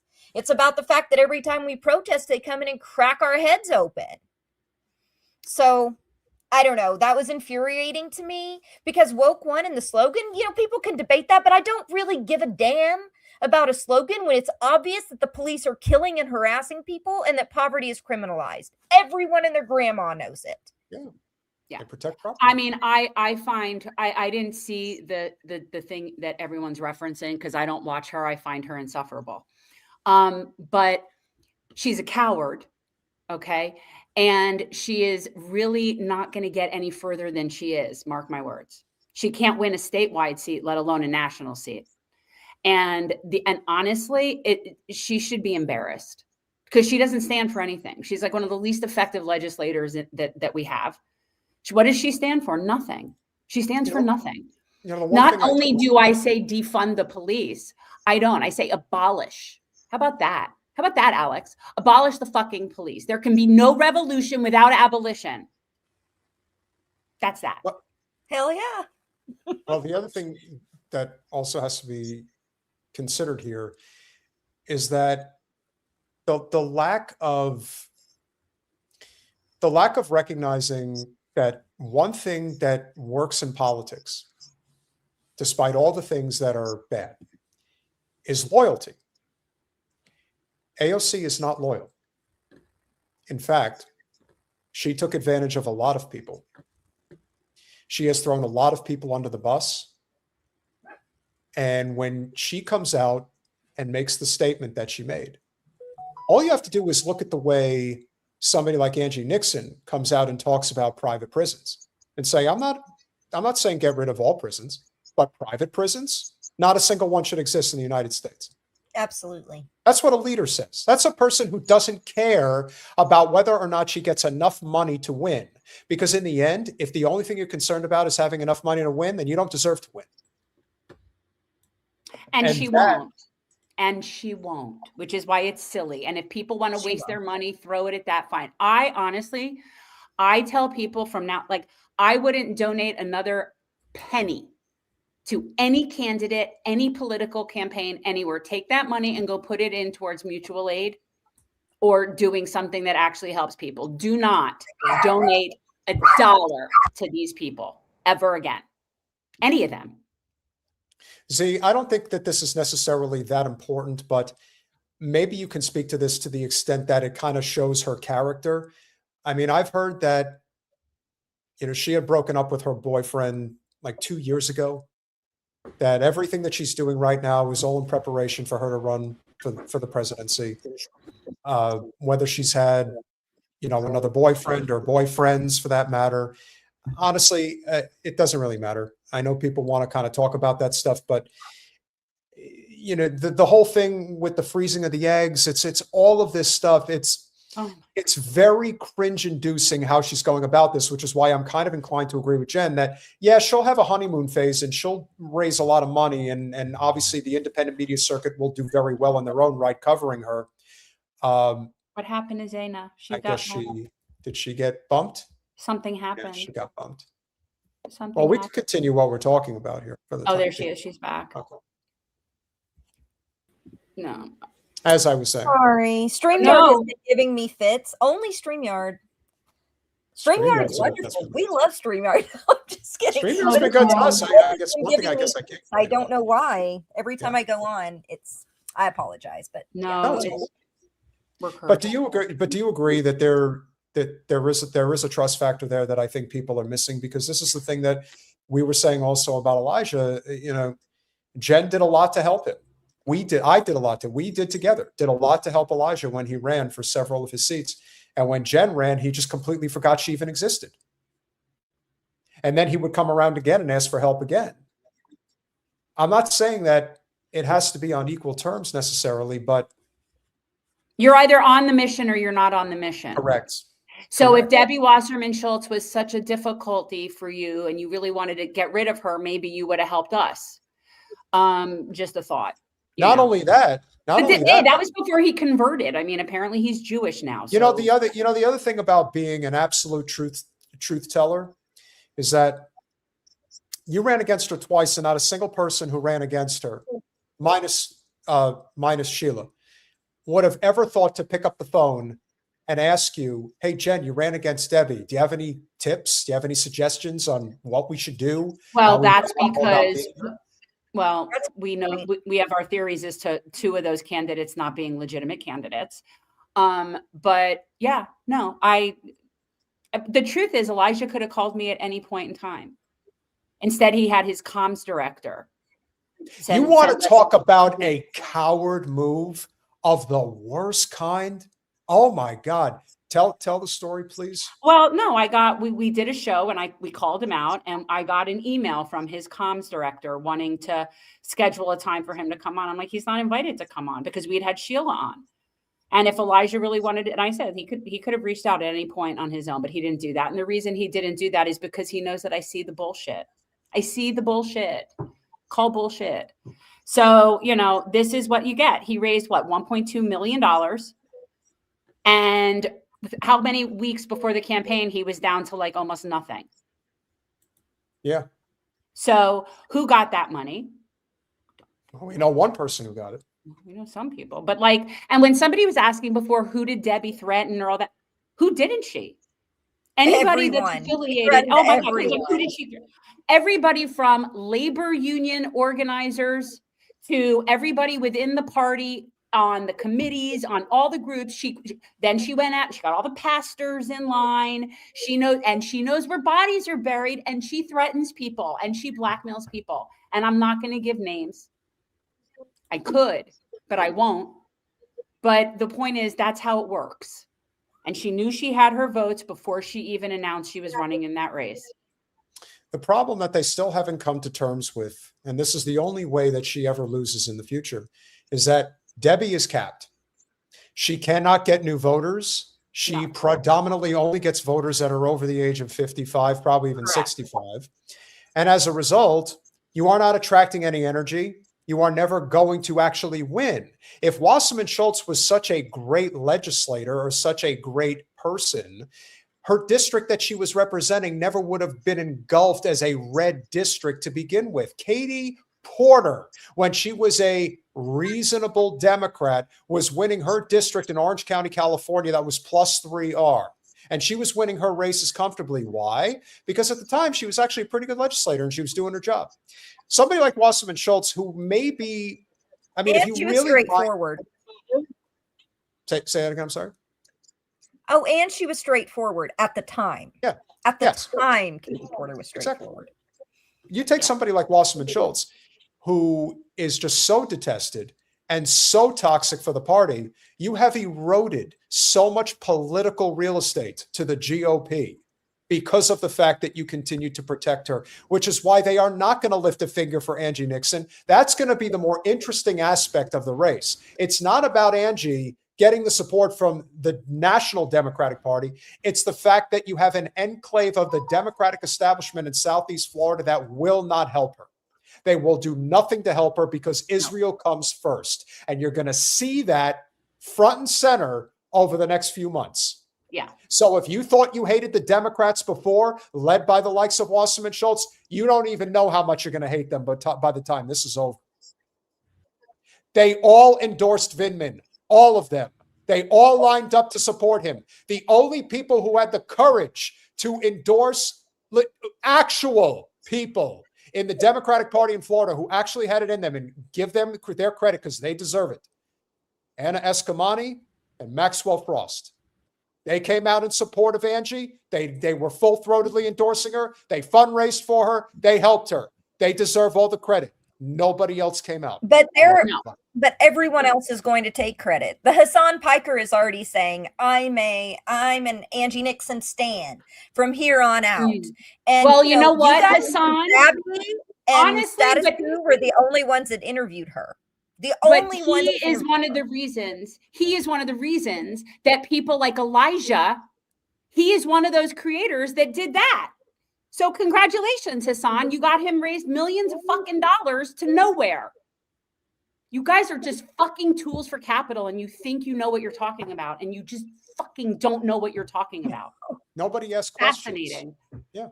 We tried to do the same. We tried to get the information we needed to get regarding Sawant's race. We didn't get it until after the fact. But after the fact, we learned that 75% of the money they raised went to salary. Goodbye. You had a good run. Did you know that? Did you know that, Zana? But you fucked it up. So some people got paid, and they got paid with our money. So for people who were, I didn't know you were sharing that information, but yes. I'm sharing it. I don't give a fuck. Okay, so for people wondering why we had a bad taste in our mouth about Shama's campaign, is 75% of her fundraising went to salaries. That's insane. That's more percentage went to salaries than Kamala's campaign, which was also insane. Not a good look. It's just not a good look. The hardest part about what how much did she raise? 700,000. And tell Zeynab how many full-time staff members. Yeah. So for anybody who doesn't know, when you are running a grassroots congressional race, an actual race where a lot of it is based on volunteers, getting the most bang for your buck, technically you need 3 full-time staffers. You need a campaign manager, you need a field director, and you need a comms/social media person. That's it. Those are 3 look, people. and maybe you could make an argument for like another position or so, right? Like, but yeah, 3 full-time positions for a grassroots congressional campaign that raises that kind of money is sufficient. Okay. She had 10 full-time employees. So there's your answer. That's a person who either doesn't know what they're doing 10? or 10. So that's either a person who doesn't know what they're doing or was in on it. That's the only possibility. It doesn't surprise me at all because people get tunnel vision. So no, it doesn't surprise me. And here's the bottom line. Because they look at one thing. Oh, Elijah doesn't take AIPAC money. Oh, Elijah doesn't take AIPAC money. Yeah, they didn't offer it to him. Well, it's not even a question of offering it to him. It's again, that is so not many different ways that you can get it. There's so many different ways you could get the corporate money. Wasserman Schultz could not take money directly from big sugar, big alcohol, and the payday lending industry because of what it represents, especially in communities of color. So what does she do? She goes to the freaking law firms like the one Jen used to work for at Becker and Polykoff, and they fucking wash it through them.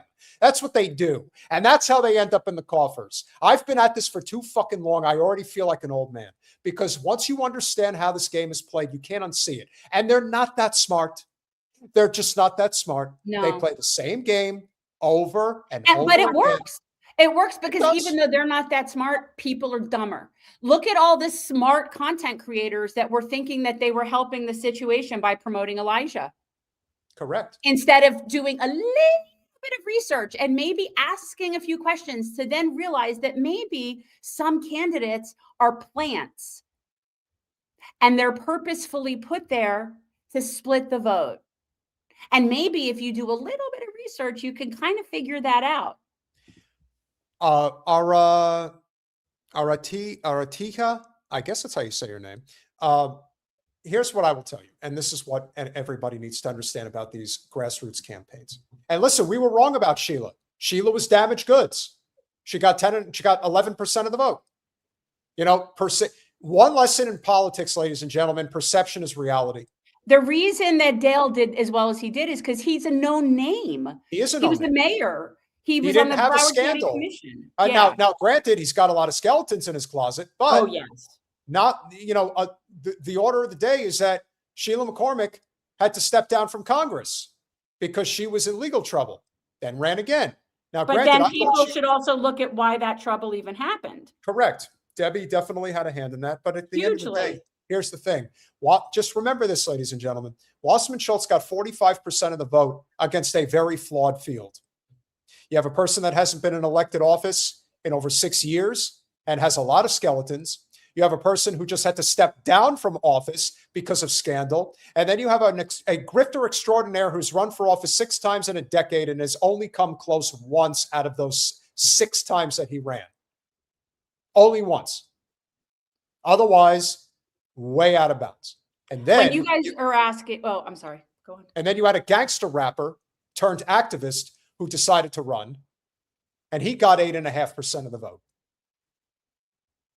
If you had one great, clean candidate from the community who's been an elected official to run against Wasserman Schultz, problems, to run against Wasserman Schultz, then you might have a chance. But the problem, we know people that would be better, but they're not going to want to get in this mess. Yes, but the problem is ego, opportunity, and sabotage. It's way too common in politics. And this is one of the reasons why we don't get involved to the extent that we would want to, because again, there's a difference between serving and politicking.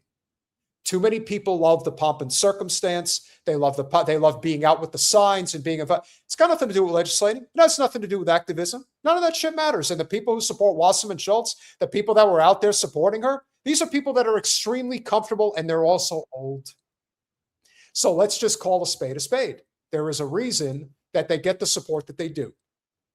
It isn't because they're, people that are actually concerned about the betterment of the community. If they were, they would tell the truth about Wasserman Schultz, and they're not willing to do it because, again, they're protecting. And when you say they should have put egos aside, that's with the assumption that those are all honest actors in this for the right reasons.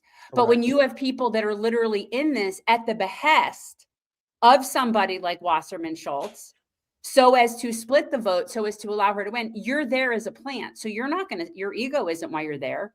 Now you might be doing it for money, and maybe you don't even know. I think you do, but it doesn't matter. She knew what she needed to do. She started she's the one who initiated the ethics investigation into Sheila when Sheila first got into Congress. Mm-hmm.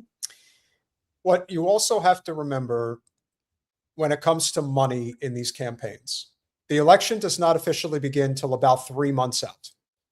That's when you start spending money. If you do not have at least a few $100,000 for get out the vote efforts, if you plan to win, you have no chance. You need to be able to get to people when they're paying attention, whether that's through the mail, whether that's through social media, whether that's on TV, whether it's at the door or at events. That's the only way, especially if you're grassroots. And if you're trying to do it in South Florida, where so many of these people live in gated communities, forget it. Wasserman Schultz has the money, so she can get all the mailers out and all the TV ads out that she needs in order to win, whereas nobody else can because they don't have the money. Other than Elijah Manley, who had $1.2 million and he got 14% of the vote. If that's not failure, I've never seen failure. And on top of everything else, I know he had no money at the end. It's great. In fact, he was in the red. Yeah. In fact, he was in the red. You know what that tells me? That it's a scam. You've run for office 6 times in a decade, and you didn't know that you needed to put a few $100,000 aside for the home stretch of the election. You know it. To get the You votes know out. it. Everyone No knows chance that. you didn't know. No chance. And if you did know, you're incompetent and you don't belong in this. And you fuck shit up for so many people who now have to suffer with her for another 2 fucking years. Get your fucking head out of your ass. All of you. I could run for office. You know why I don't do it? Because I have a brain. Did she have, you guys? Excuse me? How many challengers did she have? 4. Legitimate challengers. 4. 4. Yeah. But no one wanted to get out. No one wanted to coalesce. I'm going to win. I'm going to win. Oh, no, I'm going to win. It doesn't matter what the fuck you want. The Congressional Black Caucus did not step in and say, we're getting behind this candidate. I give credit to the Broward Black Caucus. They decided to get behind Dale. And that definitely made a difference in the fact that he placed in second with 23% of the vote. But the Congressional Black Caucus, what did they do? They sent knockoff Clyburn in Cleaver down to the district to campaign for Wasserman Schultz. See, they didn't have to endorse Wasserman Schultz. They just had to put the boots on the ground where they needed to make sure that she still won. And if you think that I'm wrong, prove me wrong. No, they're not to be trusted. None of them. No. I'm actually pleased that the local caucus and our friend over there did not ultimately fall in line behind Debbie. I mean, I think it made sense at least that they went behind Dale. I could see that. It's at least something better than it was the least of the evils to them. Yeah. Let me tell you what happens. What actually happens in politics when you decide that you're going to challenge the system. You know how the saying goes, Jen? Oh that my when God, did you know this? Wait, this is really funny. We're getting ads on our channel. It's like they're reading our minds, Jen. We are getting ads on our channel for the Ben Shapiro podcast. Well, let me assure you guys, I'm running ads on this channel because they are liars, terrible people, and they should know better. That's so funny. You know how the old saying goes, when you scratch a liberal, a fascist bleeds? Yes. Who's bleeding? People will always vote against the working class, even if they are working class, because they assume that they're going to get out of there without the system actually changing. I'll get out. I'll do better. Well, guess what? You're not going to, because the second you try to change it without a revolution, you're going to get people like little Ben Shapiro making commentary like this. Bill and I are not just on the same page when it comes to some matters economic. He's been on the same page when it comes to the threat of radical Islam for a very long time. Obviously, that's a big topic of discussion these days. Also at Daily Wire with the upcoming release of our new film, which is awesome, Run, Hide, Fight Infidels. But here was Bill talking about that a while back, and he got all sorts of crap for this when he talked about it with Charlie Rose years back. Can we just talk about the fact that he is such an inhuman slime ball that all he is a walking advertisement? He is the type of person that should be wearing a NASCAR jacket with all of the sponsors that he has sold out to. If anyone is a quintessential Zionist Jewish stereotype, I mean, there's plenty that you can pick from. Say it. Little Ben needs to get it on the. Think you're better than me, Paul? Didn't you say you're hanging there all day or higher than me, you're better than me? Yeah, well, I don't miss you. You're not. I'm a father. I can think. Yeah, you are not better than me at all. Yeah, I'll teach you.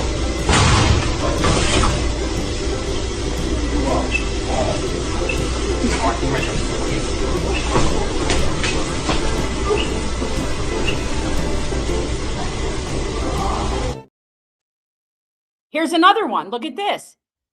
Yeah. They're also getting Cars for Kids ads. That goes to show you, and I know you guys are thinking, why would they? No, I'm going to explain it. I'm going to explain this to the audience.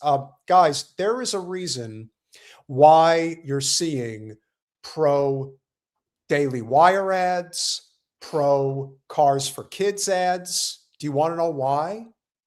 Because we are on the radar of the Zioscum. They watch our channel. They watch our channel from Tel Aviv. They watch our channel they watch our channel from Los Angeles. They watch our channel from Miami, from New York. Jen, remember the IDF guy from Miami that started following us on social media, and I told you about it? I'm like, you need to watch yourself when guys like this start following you around. And they're watching our channel. And the algorithm, you see, this is one thing we know about the algorithm. You see, they know what people are watching. They know that if they're not watching a channel like ours to see what we're saying, they are off watching all of the Hasbara that you could possibly get your fill on. And how pathetic is that? So pathetic. And I honestly can say, and I've said this before, but I don't watch a single thing that I don't like. Yeah. In terms of, well, no. I mean, like, I don't like watching horrible things about a Holocaust. I don't mean content, but like, I don't watch any shows of people that I don't like. I don't hate watch anything. Why would I waste my time watching something I don't like? There's enough things I do like. Thank you, Zana. I figured. Oh, I love Kentucky. I want to go back to. I'd like to go there once, and hopefully That's actually we're planning once. I think after once fall gets a little cooler, I want to go back to Kentucky. But now I don't know if you guys know this or not, and I saw somebody flash the question across the screen. So 1-800-CARS-FOR-KIDS is actually a pro-Israel nonprofit charity front. Yes. This has been going on for decades. Yes. I was seeing these ads when I was in high school back in New Jersey. Now, I didn't know what the hell it was, but it turns out that isn't it like a charity for, I think it's a charity actually for birthright, if I'm not mistaken. Okay. All roads lead to JNF, which is the Jewish National Fund. And that's where birthright goes. All roads are subsidiaries of that and their tentacles. And it's all the same. Mm-hmm. So, yeah. Back. Would you come to this table and have a debate about this with a moderate Muslim? Find one, yes. Find one. Okay, now again, fucking moron. That's a pretty obvious thing. That's a pretty obvious thing that he's saying there. They're not. It is? That's a pretty obvious thing that they're saying. That's an obvious thing? Find me a reasonable Muslim. I could find you thousands. I could probably find you millions if I really tried. I could come up with a good handful just pretty quickly. All right. Well, can I just say, as a completely neutral person in the religious world, can I just say that if I have to choose between hanging out with people from a synagogue versus a mosque, I'm taking a mosque every time. Or a church. For the rest of my life. For the rest of my life. I will say this about the Muslims, the practicing Muslims. They're square. They're square. I get it. You know, they don't drink, they don't smoke. I mean, look, like, you know, like high school, college me would have definitely not probably wanted to hang out with the Muslims because of that. They are, but in terms of politically, they're very normal and moderate. They are. Like they're, in fact, Ben, he is such a piece of shit. They're kind of like, you know, everyone else. Some of them think something, some of them think other things. They're not a monolith just because they pray at the same time and to the same God. Correct. You stupid fuck. And I'll tell you, one of the things that I'll never forget when you first went to the mosque in Boca Raton. Oh, yeah. And you had, this was during Passover, Easter week. And No, that's not why it was important. It was during Ramadan. Well, no, the point I'm making is that you were making the statement and you had the liberal Zio that was there. Yeah. Mr. Two-State Solution. Yeah. See how angry he was getting, and the shifting in the chair and they wear it on their sleeve. You know, the truth is that they're probably scared because they understand that what they've done to the Muslims for the past several generations, eventually it's coming back to get them. It doesn't last forever. And right now you're watching it fall apart. But don't worry, little Ben has a little bit more bullshit. Not a lot of moderate Muslims, people who like openly reject Quranic violence. If they are, we hope they win. Right? But they're like, again, the reason. Do you openly reject Talmudic violence, you stupid fuck? No, my understanding is you love that shit. Why Bill Maher is commonsensical. He and I had this debate on his show. Is commonsensical a word, by the way? It can. Yeah, it is. I mean, it works, but that's not the point. A couple of years ago, a year ago, where we were talking about morality. And one of the points that I was making to him is the reason why we have the same basic moral framework is because we grew up relatively close to one another, obviously not at the same time, but in LA. And what that meant is that we have the same basic moral framework. Yeah, it's amoral. It's fascinating. You're right, you do. If you have the same moral framework as little Ben Shapiro, oh, that's not good. you're a failure. But everybody knows that Bill Maher is an exceptional bigot. Oh, he's a white supremacist. He's a absolutely. I find him so reprehensible. I Basic can't moral believe I framework. thought he was funny. Bill Maher would have voted, and probably did vote, for Bill Clinton in 92 and 96, voted for Gore. I'm not sure the last. So did I. I can assure you that they all voted for me. I have quite the charismatic appeal. Last Republican he voted for the presidency. I don't know the answer to that question. And I certainly have never voted for a Democrat. But the difference is that the Democratic Party has moved so radical that it's left Bill behind. You keep saying this to the Democrats.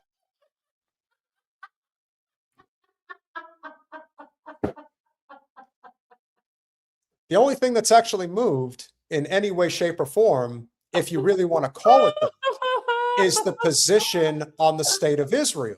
But what little Ben is failing to mention here, ladies and gentlemen, is that while the needle hasn't moved as far in the Republican or conservative side of politics as it has on the liberal and democratic side of politics when it comes to Israel, it's moved very far, a lot further than you think when it comes to the conservative side. That's so funny to me. He just said that the Democrats are so radical. They're so radical, they elected Debbie Wasserman Schultz in a black district. Yes, very radical. Very radical. I just hope Angie Nixon gets some good airtime. I really they're do. so radical. So where are you guys going? Where are you running? Why are Republicans aiming at a horseshoe right that is closer to Hassan Piker rather than a normie Democrat center that is closer to Bill Maher? It seems to me that picking off the Bill Maher vote is going to be a hell of a lot easier than picking off the Hassan Piker vote. You're such an idiot. You're so stupid. Can we also just address the fact that he is such a jealous little twit? He's a caricature of, like, you could totally see it would be like the high school show, like, and he'd be the nobody would like him. Have to bully people and get them to like. He's the bad guy. He looks like it. He's ridiculous. I don't know a single person that likes him.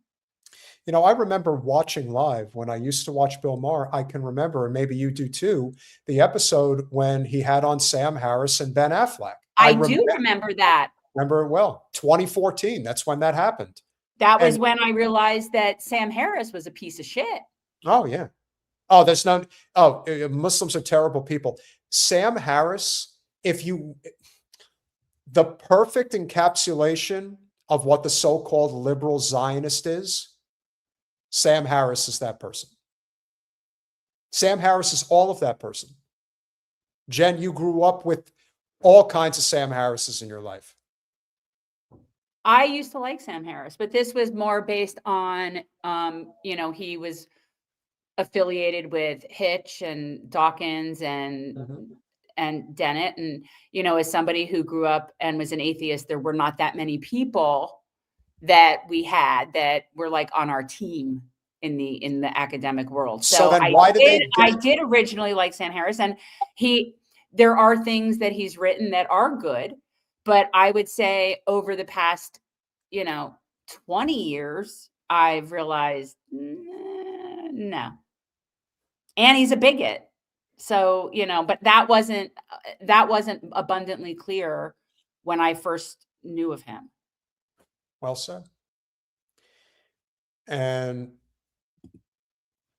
thank you, Ozma. I saw that show. It aired in the middle of Operation Protective Edge when Gaza was being pummeled that summer. Yeah, it's a little thing called mowing the lawn. And it's amazing how so many people have, frankly, very slowly come around to these realities of what we've been trying to explain. And this isn't a time, Jen, to really get into the whole told you so type thing. It's just our job. Oh, please. No, I am a big fan of I Told You So.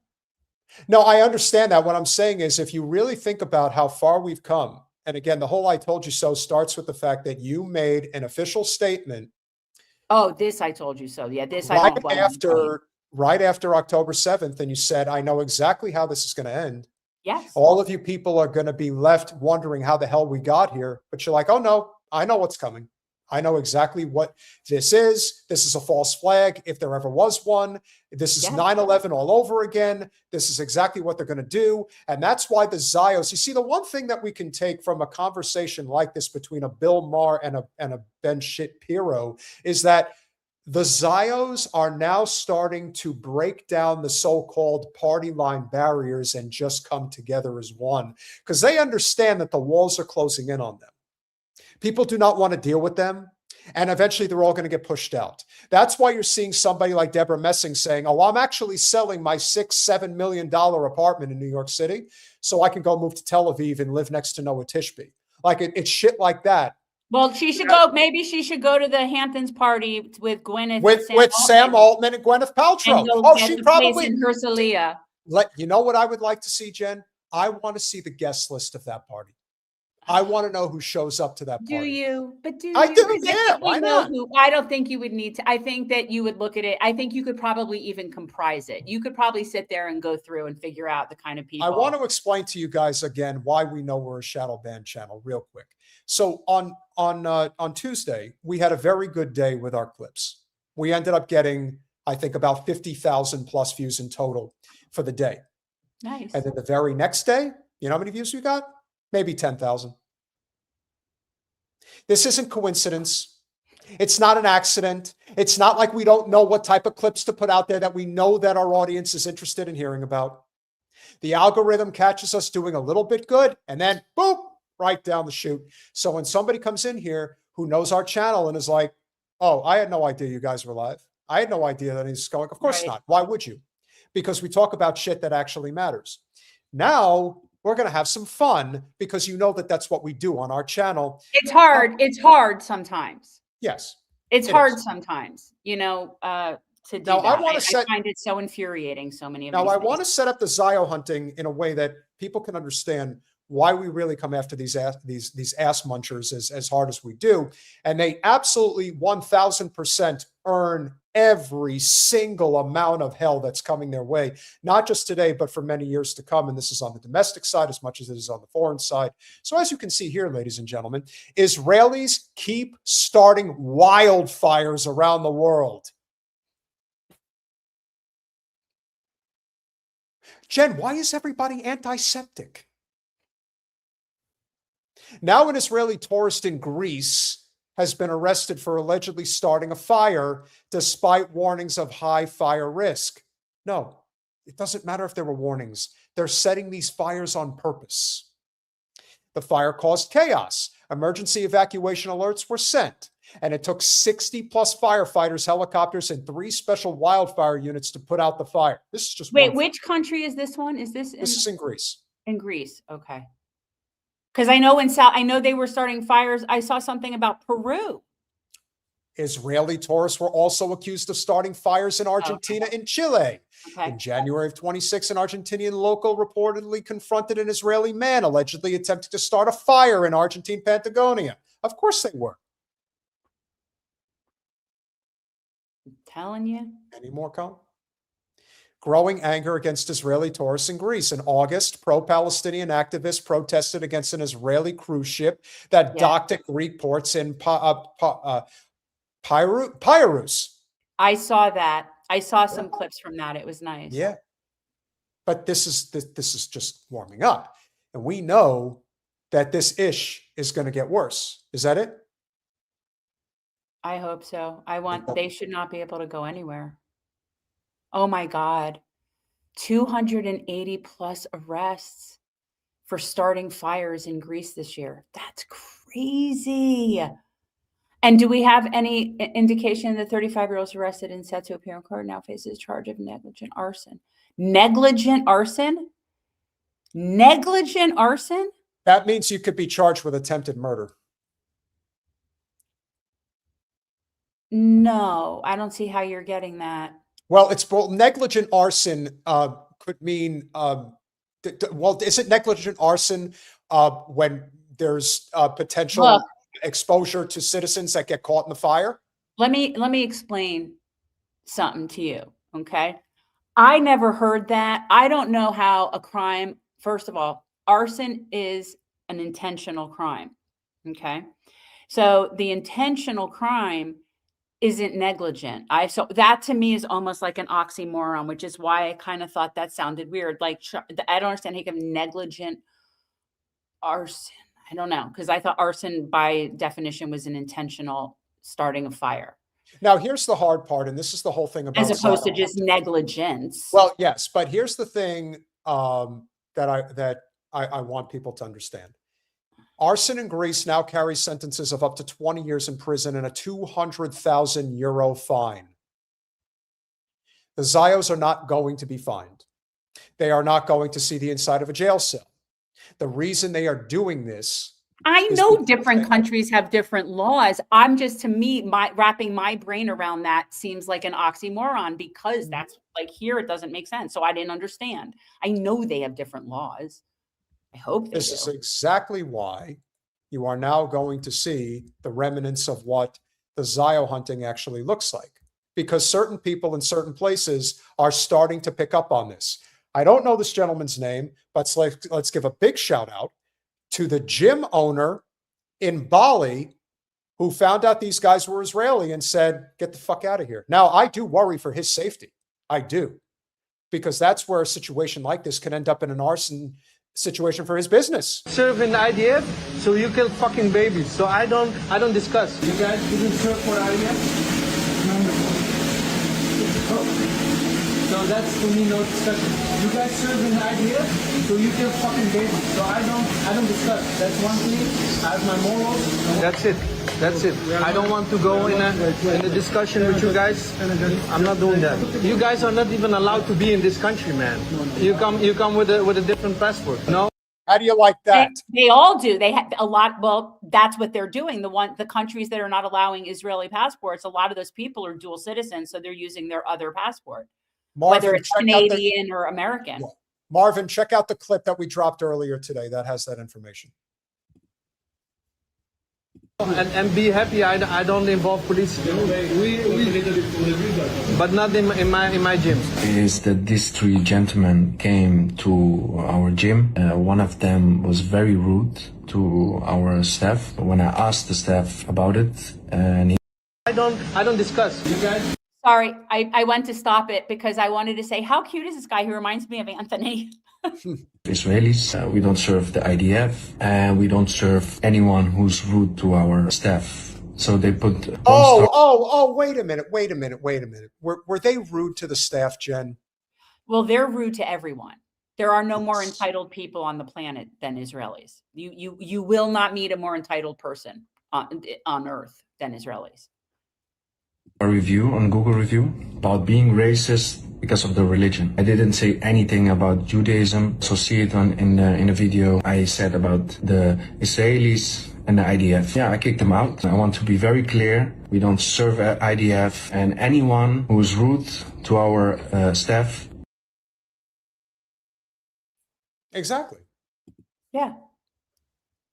And more people. And the problem with this is that it's hard for, I think, in this country for people to really know, but in other countries, they understand nuance a lot better than we tend to in this country with all sorts of things.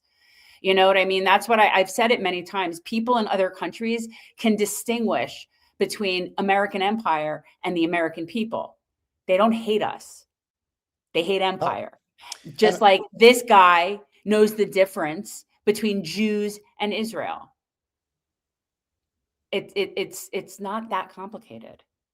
Colin, can you put that? I'll just read it.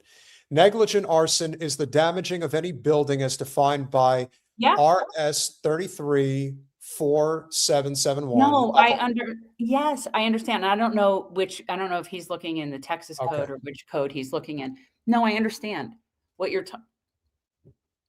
What I'm saying, well, he's reading it from, it could be whatever code, but my point is I just never realized, because to me, the whole concept of arson is setting an intentional fire. That was what I was saying. And as someone who did criminal defense, I never had an arson case. So I wasn't something that I, didn't know. I want to remind people that, as Jen has pointed out, as I've pointed out, and we will continue to point out, there is no negotiating with these people. No. There just isn't. And here is yet another example of just that. And you to another fucking planet. Hello, there's a man here who's telling me he's going to assault you. Here's the man, right here.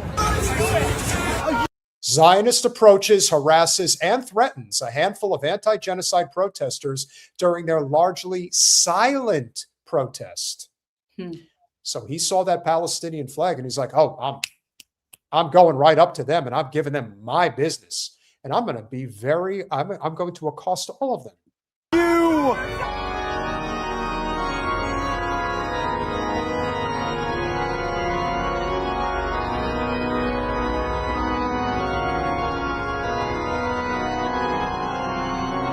I want to send you to another fucking planet.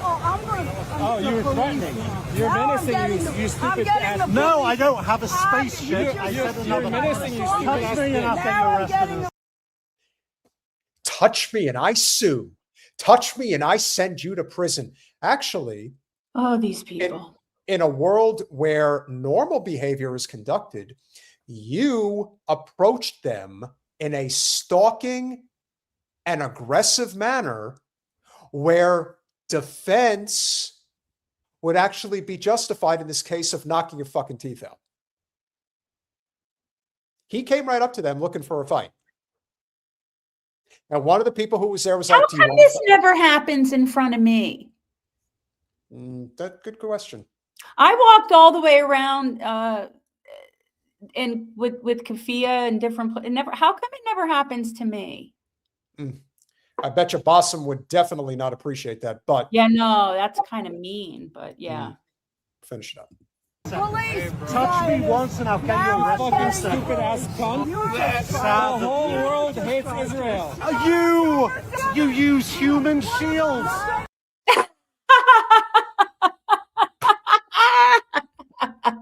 I bet you think the babies are still being beheaded and thrown in ovens too. Oh my God. The chickens do need me, David. I was thinking that my alarm went off, but the alarm goes off at 8:45. I try to get out there before 9. And when I'm not here alone, I don't have to think about it because somebody else will go and do the chicken, but I'm here. So I got it. Yeah. And the chickens, they put themselves in, but I feel bad that the door's open. I got to close the door. Last one. We can't have a male without a female. By the way, hi, Blakely. Oh, I was going to say that looks like Blakely.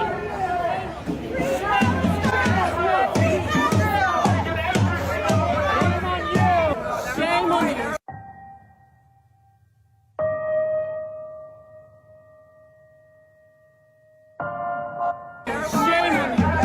Shame on you.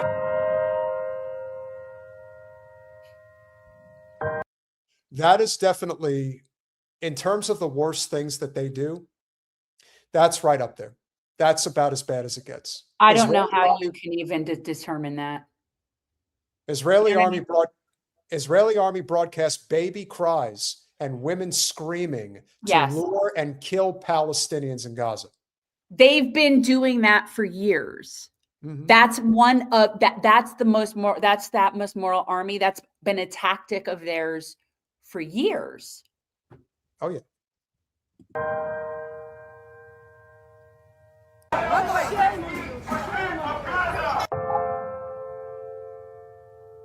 Is that really Blakely or just looks like her? No, it's her. Oh, okay.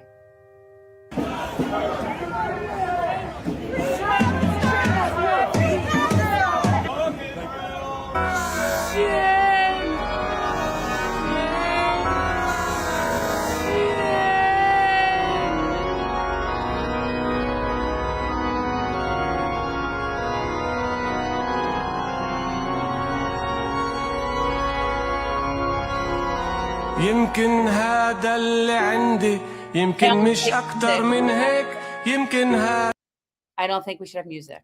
Okay. Every time that we do something like that, we end up getting demonetized. Let us say that instances of rape occurred in Rami. I can forgive instances of rape, but I will not forgive other acts. Like we said, there is no negotiating with terrorists. Nope. And these are terrorists. And they are never going to stop. The violence is never going to stop. Unless we collectively, as an American people, say that we are ready to revolutionize our nation and put an end to this. And let's face it, it's going to happen one way or the other. Either we're going to do it, or the globe is going to do it by devaluing our currency, and our money's not going to be worth shit, and then Israel is done. You're saying it like we have a choice. Though that is happening regardless. The world's already devaluing our currency as we speak. That's happening. We're going to lose global hegemony. And when that happens, and we are no longer in West Asia, which Iran's gotten us. Do you know why the sailors on the Lincoln have been stuck like that, and how come they don't get supplies, and how come nothing is getting to them, and how come it's because none of our bases are operable. There's nothing in. We're done, zoo over there. It's over, donezo. Middle of like, we're not going to ever be there again. That's how bad it is. We're done. So yeah, I think that that's what's happening, and it's happening whether or not we choose it. Amen. That's what's happening. If you enjoyed this conversation, again, one more time, guys, go to patreon.com/revolutionary change for as little as $5 a month. You can become a supporter of our small but mighty, despite heavy suppression this evening. Yeah, we are. It's still growing channel. You know, we just can't seem to get over the 130,000 subscriber mark. You know, we were just there a week ago, and then they removed 200 subscribers from our list. I saw it happen. I was like, whoa, hold on a second. Where did that come from? So it's obvious that maybe 130,000 is like a magic number now all of a sudden, like to even get over that. Yeah, except for we don't have a plaque. No plaque. Everybody else gets a plaque at 100,000. I don't know. We don't get a plaque. Nobody sent us one. Pirate Justin with the $2 have to type like that. My super chats get censored. Hey, everything gets censored around these parts. You know that. Marvin Vargas with the $2. Florida U.S. Rep. Brian Mast, re-election 11/20/26. Okay, so here's another little thing. Jen, remember Bernard Taylor, the Husky firefighter that was running for the nomination? Well, it turns out that the Democrats decided that they were getting behind a true shit-lib spook from Washington, D.C., who decided to come down to South Florida. And he got the nomination by like a couple thousand votes. It was very close, that race. It doesn't matter. He won't beat Ryan Mast. He won't. No, absolutely he won't. Bernard Taylor might have had a chance. But again, they want Brian Mast on Capitol Hill. That's how the two parties make decisions behind the scenes about who's going, who's not. And you can't have a non-corporate Democrat on the general against somebody as shitty as Brian Mast. Can't have that, baby. Shut-a-don, it's been a while. And I missed that profile pic.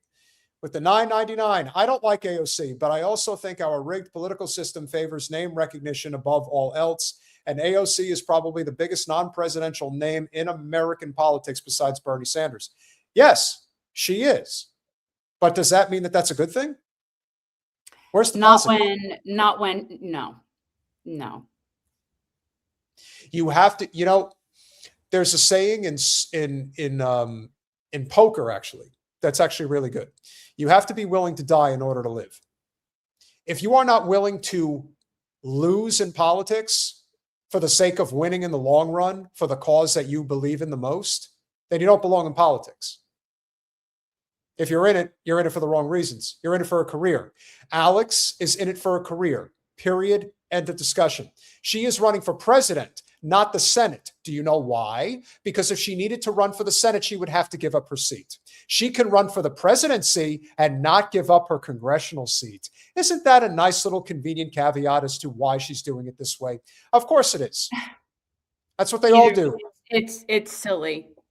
It's silly. I think it's very silly. So Jeanette Villalona with the $2. Ben Shapiro was a whiny little man. No, You're wrong, Jeanette. He's a whiny little bitch. He ain't no man. Don't ever call somebody like, just because he apparently impregnated his wife. Well, he seems to identify as male, but he does not exhibit man qualities. No, So it's a toss up for me. So Ben, what bathroom do you use? Yeah. The Zionist bathroom. Zionist Zana with the $5. So sorry, technical issues with our local net. We all know where the bodies are buried in leftist politics. Let's hope mistakes stop being repeated. Hey, one can hope. And she has a question. Zana, you didn't need to do that. You could have just put it in the chat. So sweet. Nawal Najer with the $9.99. The reason they don't like Muslims, Zionist elites who make their billions pushing gambling and drinking and usury, and Muslims don't drink or gamble or charge interest. Guess what, my friend? Facts. The Catholic Church doesn't support it either, but unfortunately, Catholicism has been westernized, and a lot of that stuff that supposedly is considered sacred is no longer sacred. But in the mosque, it's still sacred. The biggest reason, Jen and I, we have discussed this many times, the biggest reason why Muslims are hated is because they don't fully embrace Western civilization. That's it.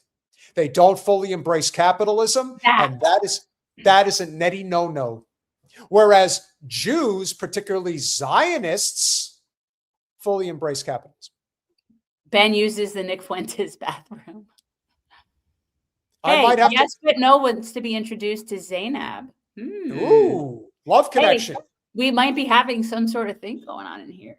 Hey, we're having a dating channel here. What can you say? Well, look, we're like-minded people in a world, you know? That's true. Why kill? Thank you for the $1.99. Appreciate you, my friend. That looks like Ace King. That's a great starting hand in poker. And Zana with the $5. My question for you, how do we keep from repeating the same mistakes? I'm tired of the hamster wheel. Jen, you want to take a crack at this before we go? Well, you and I don't have the same opinion on this. I'm done. Like, I will not send another dollar to a candidate. I will not support. I will not. I don't even know that I'll vote. I don't know. I think it's a waste. I think it's the circuses part of bread and circuses. And I feel like by participating in it at this point, seeing how much it doesn't really work, by participating in it, I'm condoning it. And I feel like then I'm just playing their stupid game. So I don't know. To me, the way you fix it is we accept that voting and the electoral system is a circus. Jeanette, thank you for the $2. We appreciate the thought. But yes, he's not a man, he's a biatch. You should just write biatch. And if they take that word away, then, oh, Lord. Wait a minute, Jen, wait a minute. Are you not voting for Jon Ossoff? No. And we could talk about that too at some point, because that's another one. I feel like my goal could be to basically diminish every single potential Dem candidate, because the truth is they don't have a single person.